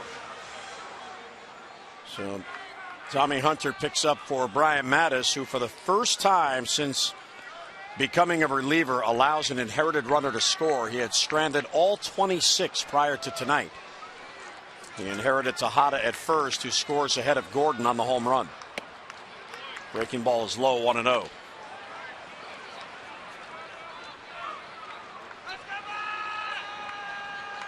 Escobar drove in a run with a single in the 3rd. Outside, 2-0. It's amazing. Kansas City in this game, 3 runs, all 3 driven in with 2 outs, continuing their mastery with 2 men down on the year. Bouncer towards Hardy at short. Plays the in-between hop. Escobar is out in the inning ends, but not before Alex Gordon with his 4th home run on the year hits it out. A 2-run shot, 7th inning stretch. We're tied at 3.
action. It's game 2 of this 3-game series. Chris Tillman will be on the mound for the O's against Luis Mendoza. Our coverage on MASN 2 HD begins at 6:30 with O's Extra presented by Geico.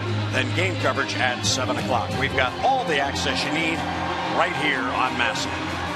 That should be a good matchup. Mendoza searching for his first win. He did give up 3 home runs in his last start. Chris Tillman pitching very well. See the 2 wins, 1 loss. Nice low earned run average, though, and he had a good West Coast swing as well, so it should be a good matchup. And here is Tim Collins, who comes on in relief of Irvin Santana, who goes 6 innings. Collins in his 10th game, 1-0, pretty high ERA at 5.59. He has allowed 5 runs on 7 hits in his last 2 appearances. Well, Tim Collins is he may not be that very big in stature. He's only 5'7", but he's a power pitcher for sure. He can get that fastball up there to 95. He has a big breaking ball. Doesn't throw it hard, but it's a big 3/4 snapping curveball with tight spin. Nolan Reimold takes ball 1. McLeod and Machado will follow. Reimold is 0 for 2. He's grounded out twice.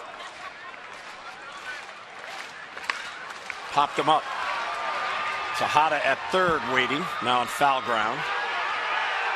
And Miguel's got it for the out, 1 down. So Reimold is 0 for 3. And pop up foul the third. Nolan was 6 out of 33 on the trip. And held hitless here tonight. Here's Nate McLeod. Nate 1 out of 3, singled in the 5th inning.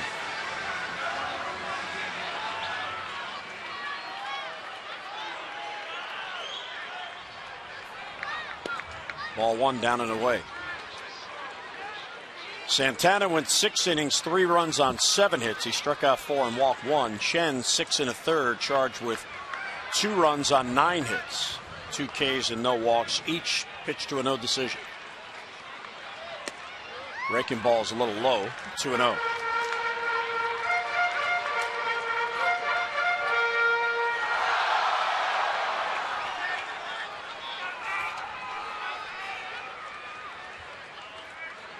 Ball 3, good eye.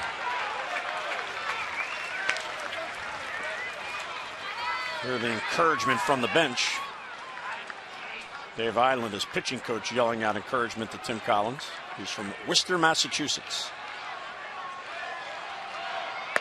Ball 4 outside, a 4-pitch walk puts the potential go-ahead run on with 1 down. And Nate McLeod will take the walk. This copyrighted telecast is presented by authority of the Orioles and may not be reproduced or retransmitted in any form. And the accounts and descriptions of this game may not be disseminated without the express written consent of the Orioles.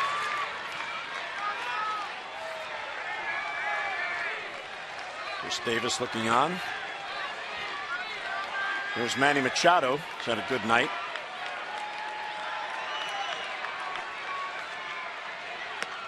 Breaking ball for a strike, 0-1.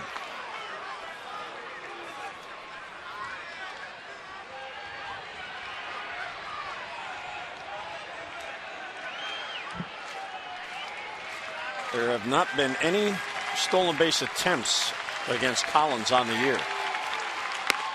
Too tight with a fastball, 1-1.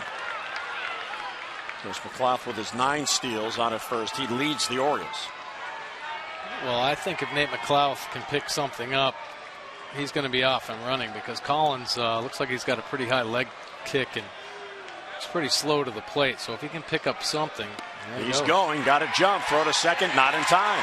McLeod steals the bag. He's in scoring position for Manny Machado. So he looked over 2 pitches, had it figured out, and he took off. Yeah, so that's a pretty good jump, too. Maybe not the best jump, but with the leg kick being so high from Collins, still plenty of time for him to get in there safely. Strong arm by Perez, but McLeod had a huge jump on Collins. So in scoring position with 1 down here in the 7th is Nate McLeod. 2-1 on Machado.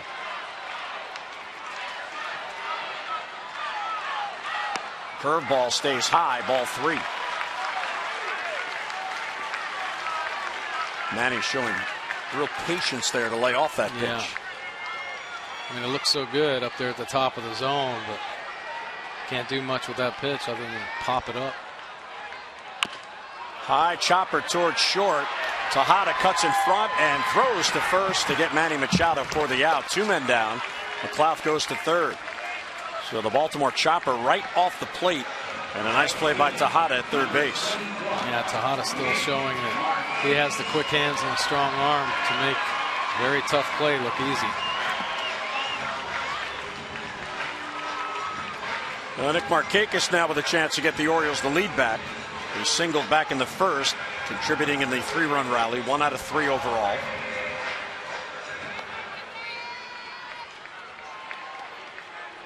One thing Nick has not been doing is going deep. He has just 1 home run in his last 21 games. Takes a high fastball, 1-0, and Perez out to talk to Collins. Luke Hochevar is getting loose, the right-hander. Collins trying to keep this game tied. The Orioles have McLeod at third and 2 down. Collins wasn't even drafted. The Blue Jays signed him as a non-drafted free agent in 2007. He was signed by J.P. Ricciardi, who himself is from Worcester, Mass. Yeah, so he knew about him. Yeah. 1-0 on Nick. There's a strike, 1-1. The Blue Jays then traded Collins to Atlanta. And then Kansas City acquired him from Atlanta in exchange for Kyle Farnsworth and Rick Ankiel.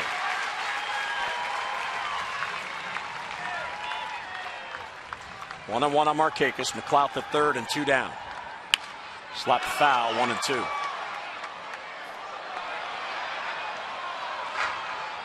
Kansas City 2 out of 7. The Orioles 1 out of 7 with runners in scoring position.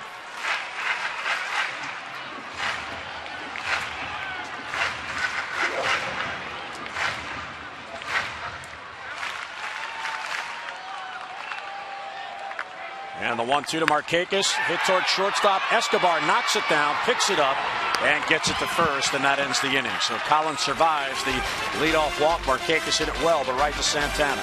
We'll head to the 8th, tied at 3.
It's Wei Yin Chen, 6 1/3 innings, 2 runs on 9 hits. How about Manny Machado, who has a 2-hit night going and has scored a run, his 14th multi-hit game, most on the team. And Matt Wieters, a 2-run double in the 3-run rally in the first. Text in your vote now and have your voice heard. A, B, or C to 31826. Tommy Hunter stays on. Retired Escobar for the final out of the 7th. No activity behind him. Butler, Hosmer, and Lorenzo Cain for Kansas City in the 8th. Butler can't reach it. 0-1. Nice little cut fastball right there from Tommy Hunter. I'll tell you what, he's had a lot of success here coming out of the pen. for the Orioles, and he has made an adjustment. And I'll tell you what it is. He's pitching more. He's not just trusting that he can throw a 97, 98 mile-an-hour fastball by a guy. He's mixing in his cutter, his slider, his breaking ball, and it makes that fastball a lot more effective. 1-1 is right there for a strike. Good pitch. Outside corner, 1-2. Butler is hitless. He has grounded out, flied out, and struck out.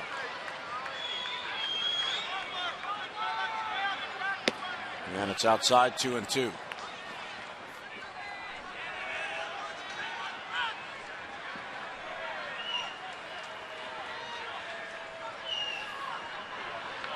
And he got him. Well, Billy Butler down on strikes. First for Tommy and one away in the 8th. Oh, another great pitch. He's a cutter slider right there, 88 miles an hour. Perfect location just off the end of the bat from a very dangerous right-handed hitter in Butler. Tommy's got a string going, 7 consecutive scoreless appearances. He has not allowed a run since April the 10th at Boston, when he allowed a couple of home runs, 2 solo home runs to the Red Sox. Hosmer, big cut and a miss. Now, Tommy allowed 3 runs in his first 3 appearances, all on solo home runs, and nothing since. Hardy at short, 2 down in the Kansas City 8th. Fans, experience Oriole Park in an exciting new way when you pick up an Oriole 5-bagger suite program. For one low price, you get the fully catered suite for 5 games, including games against the Yankees or Red Sox, plus parking, VIP treatment, and more. There's no better way to entertain clients, colleagues, or make a statement. Now, space is limited, so call 410-547-6173 or visit Orioles.com/suites for all the details. Lorenzo Cain. High fly to center field, chasing Jones. Adam out there on the warning track. He's got it for the out, had it all the way, and the inning ends. So 3 up, 3 down inning for Tommy Hunter. Bottom of the 8th coming up. We're tied at 3.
The Orioles 38 runs scored after the 7th inning, tie for the most in all of Major League Baseball with the San Francisco Giants.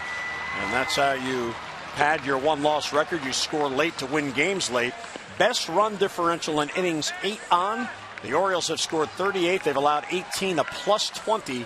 The best, Mike, in all of Major League Baseball. Yeah, pretty impressive. When you can combine that type of run production late in a ball game to go along with the back end of that Orioles bullpen, you're going to have a lot of success, and the Orioles have. They're doing a super job staying in ball games and hitting late in the game. That's why they're never, ever out of a ball game. Adam Jones will lead off. Chris Davis and Matt Wieters will follow. Collins stays on. He worked around a 1-out walk in the 7th, did not allow the Orioles to get the lead back. Breaking ball for a strike, 0-1. Adam is now hitting 6 straight games with a single in the first inning. RBI single. Fastball inside. 1 on the count on Adam.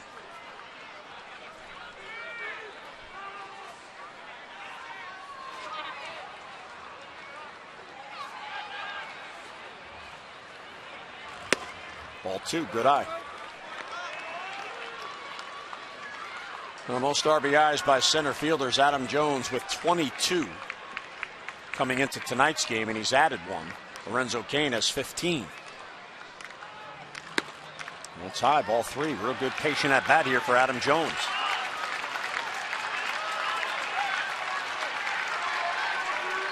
There's Lorenzo in center field.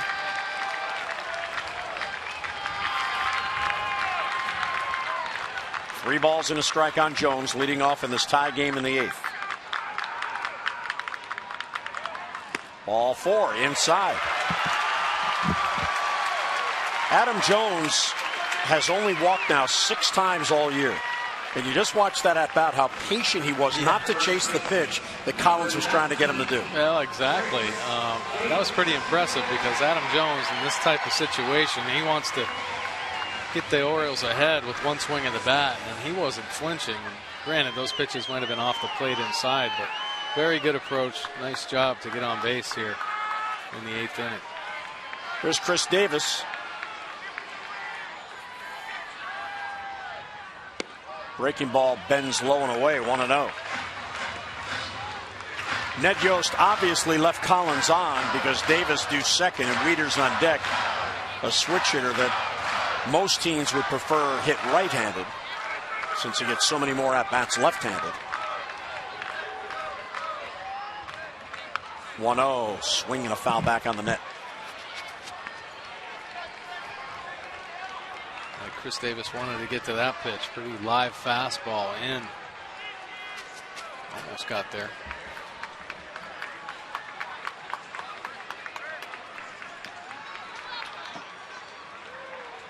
Collins in his 2nd inning of work. Facing Davis, who's 0 for 2 on the night. Throw to first. Jones read it all the way. See, Wayne Kirby has the stopwatch over there, and he's timing the Collins move, and he'll relay the information to Adam Jones as he did to Nate McLouth when Nate was on. And once they get a favorable time, let's go. The race is on. Another throw to first. Well, now that he's shown his move a couple of times, he can pick up something. Maybe it's something he does with his front foot or his knee. But he hasn't shown a slide step at all, so his times are, up around probably 1-3, 1-4, maybe even higher. There's a little slide step. Breaking ball's high, and Davis lays off. Real good approach this inning for the Oriole batters. He's not throwing that breaking ball for strikes with any consistency. They're just laying off it. See what he does here on 2-1.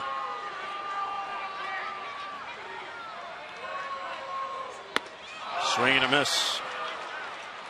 Count evens 2-2. Chris Davis geared up for that fastball, chased that one a little bit up and out of the zone, but I think what he did earlier in this bat, when he swung at that fastball in, he scared Collins away from that inner third. So Chris looking out over the plate. Strike 3 called, the delay called by Dale Scott. Davis thought it was low. Buck Showalter doesn't like the call either.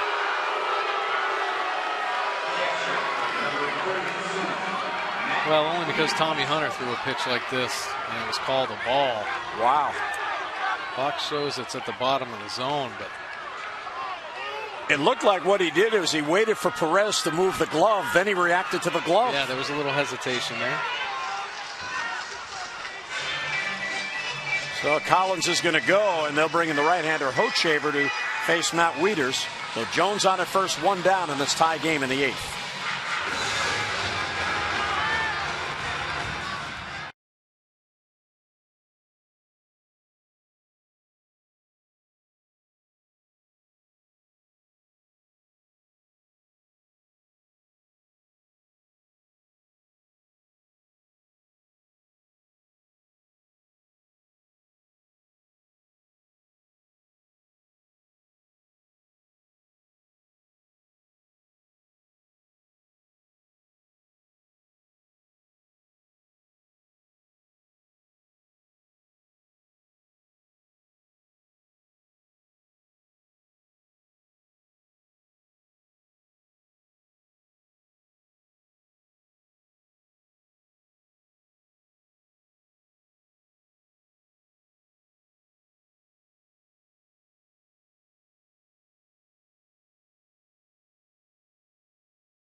to support the Y of Central Maryland's Fit and Fun program. To date, the Orioles have drawn 103 walks for a total of $5,150. Care First Blue Cross Blue Shield encourages each of us to take that first step towards a healthier and a more active lifestyle.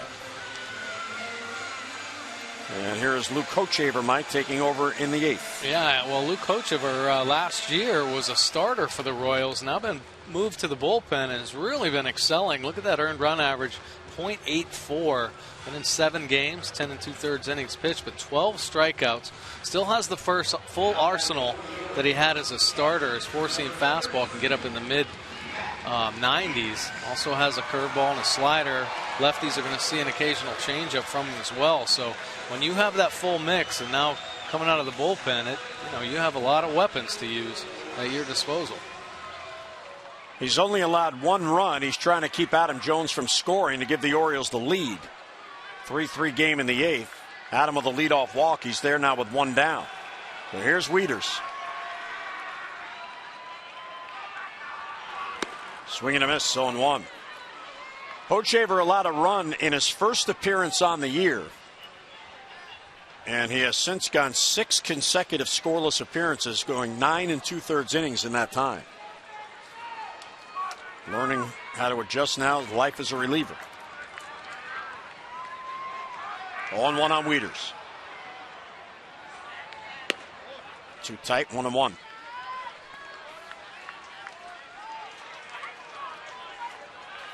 So Hochevar brought on to face Wieters. Wieters on the year came in batting .197 from this side of the plate, .281 from the right side. So even though he's got a 2-run double batting left tonight, Ned Yost playing those percentages. That ball gets away. It hit Adam Jones, I think, on the back, and Jones will scamper to second base. A big break for the Orioles. Go-ahead run is in scoring position with 1 down on the throwing error by Hochevar. Yeah, and you see Adam Jones at second kind of checking his back a little bit right off the center of the bat, and he's able to get in there safely as he dives back in. Can't really tell from that angle, but you see his face kind of grimacing. Nice job getting up and scampering on into scoring position. How about that? He's screaming he got hit, and Kirby's yelling at him, get up and run. 1-1 on Wieters, and a turn back to second base, and he almost balked. He almost came forward before going backwards. Yeah, that was pretty close there. Buck obviously kind of questioning that in his head. Now Alcides Escobar, the shortstop, is trying to keep Adam as close as he can. Line drive left field. That ball's trouble for Gordon. That is a base hit. It's fair. It just ain't fair. Here's Jones to score, and the Orioles have the lead.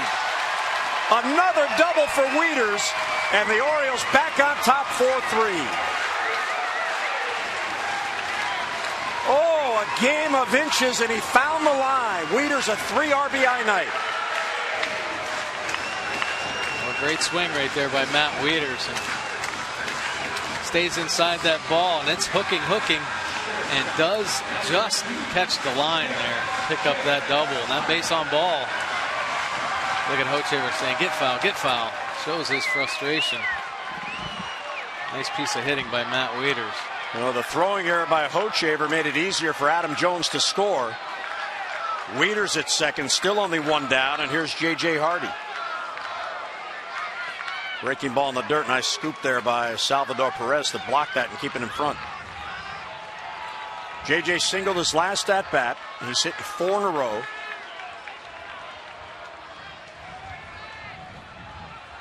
He is 6 for 15 during this 4-game hitting streak.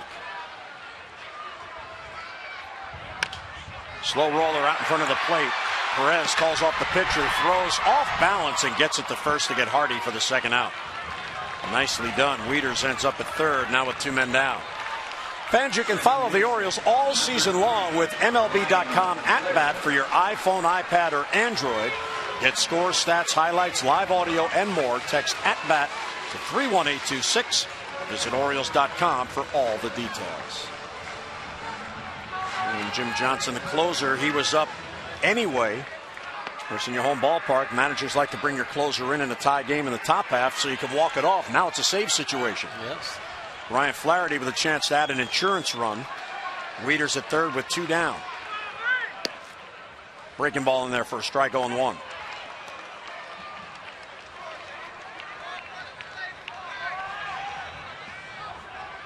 Wieters with a 3 RBI night.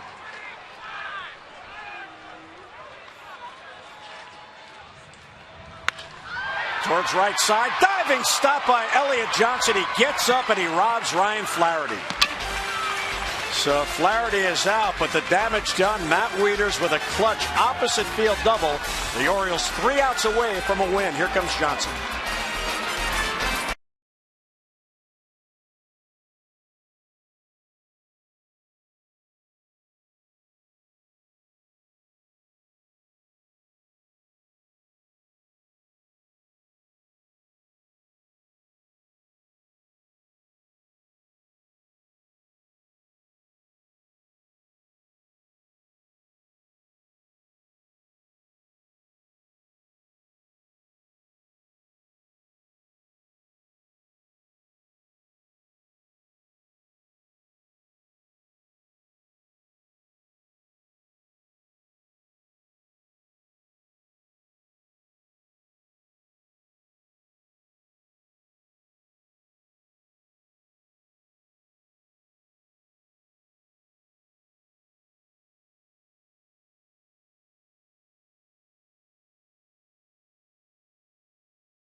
Airlines. Find our fares online only at southwest.com.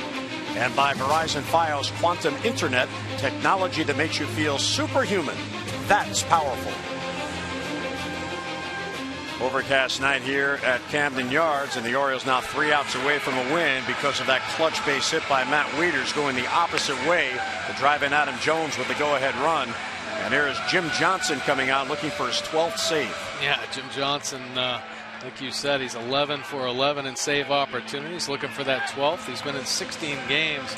Opponent's average is here 196, lefties 194, and righties just 200. So very low numbers there as he's on to face Francoeur.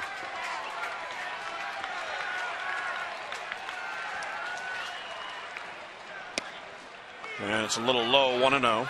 Francoeur, Salvador Perez, Miguel Tejada are due.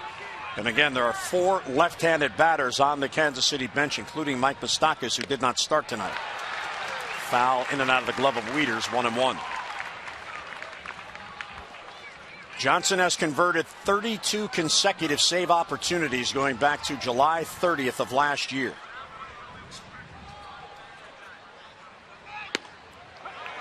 And there's a strike in the outside corner, 1-2. Yeah, such great movement on that fastball. He started that one off about probably 8 inches into the left-hander's batter's box, and it came back and caught the corner.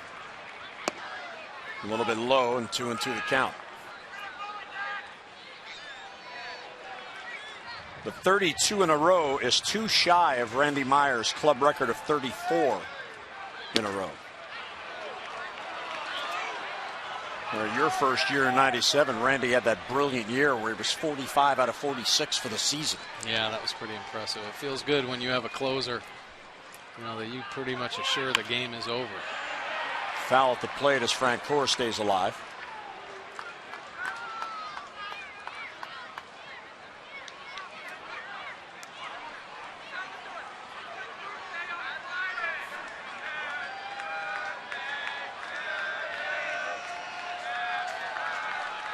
And the 3-2 is fouled off again. The last save that Jim Johnson did not convert. His last blown save was July the 27th of last year against Oakland. That was that strange game in which he allowed 6 runs in the 9th inning and then was taken out. Here's the 8th pitch of this at bat. Fly ball towards center field. Adam Jones on the run. It carries. He gets there, 1 down. Here's an update on the voting for the AT&T Player of the Game. And let's see, Wei-Yin Chen and Matt Wieters in a tight battle, leading Manny Machado. Still time to vote. Text in your vote, A, B, or C, to 31826. And Tom and Rick will have the results coming up on O's Extra Postgame.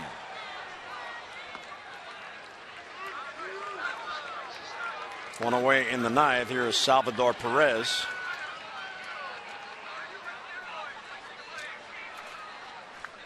Perez is 0 for 3. He has grounded out 3 times. Slice the other way towards the corner, and that is a foul ball.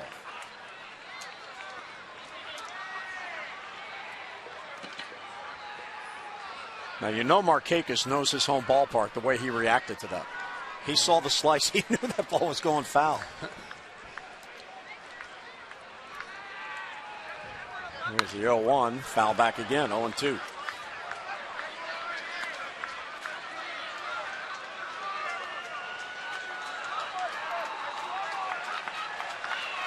Mike Moustakas is on deck. He'll pinch hit for Tejada.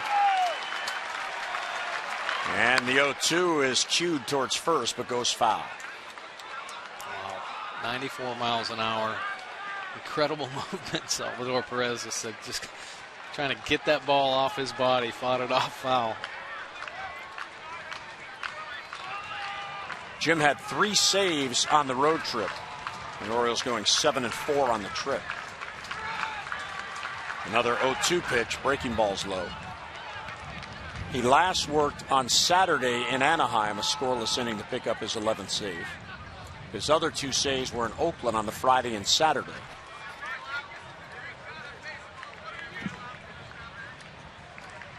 He did not get into any of the 3 games in Seattle. 1-2, he got him. Perez can't reach it, 2 men down. Pretty nasty fastball, a couple nasty ones Perez had to deal with. You knew he was trying to gear up to protect that inside corner, and there's just so much late movement on this. Watch this ball just dive down and in on Perez. What a great pitch, great call by Matt Wieters.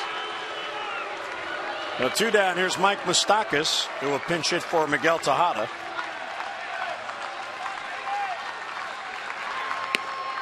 He'll look over ball 1.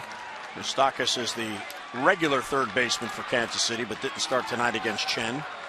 And then Yost getting the extra right-handed bat in there, and Tejada had a 2-hit night. Miguel scored 2 of the 3 runs for Kansas City. Tommy Hunter is the pitcher of record on the plus side. Collins the pitcher of record on the minus side. And Johnson looking for the save. Popped him up. Shallow left. McLeod charging in. Nate will get there. And he makes the catch, and the Orioles get the win in the opener of this 3-game series. A 3-up, 3-down 9th inning for Jim Johnson to pick up his 12th save as the Orioles celebrate getting the run in the 8th inning as Matt Wieters drives it in for Matt Wieters' a 3-hit night. Our final score at Camden Yards in the opener of 3, the Orioles 4 and the Royals 3.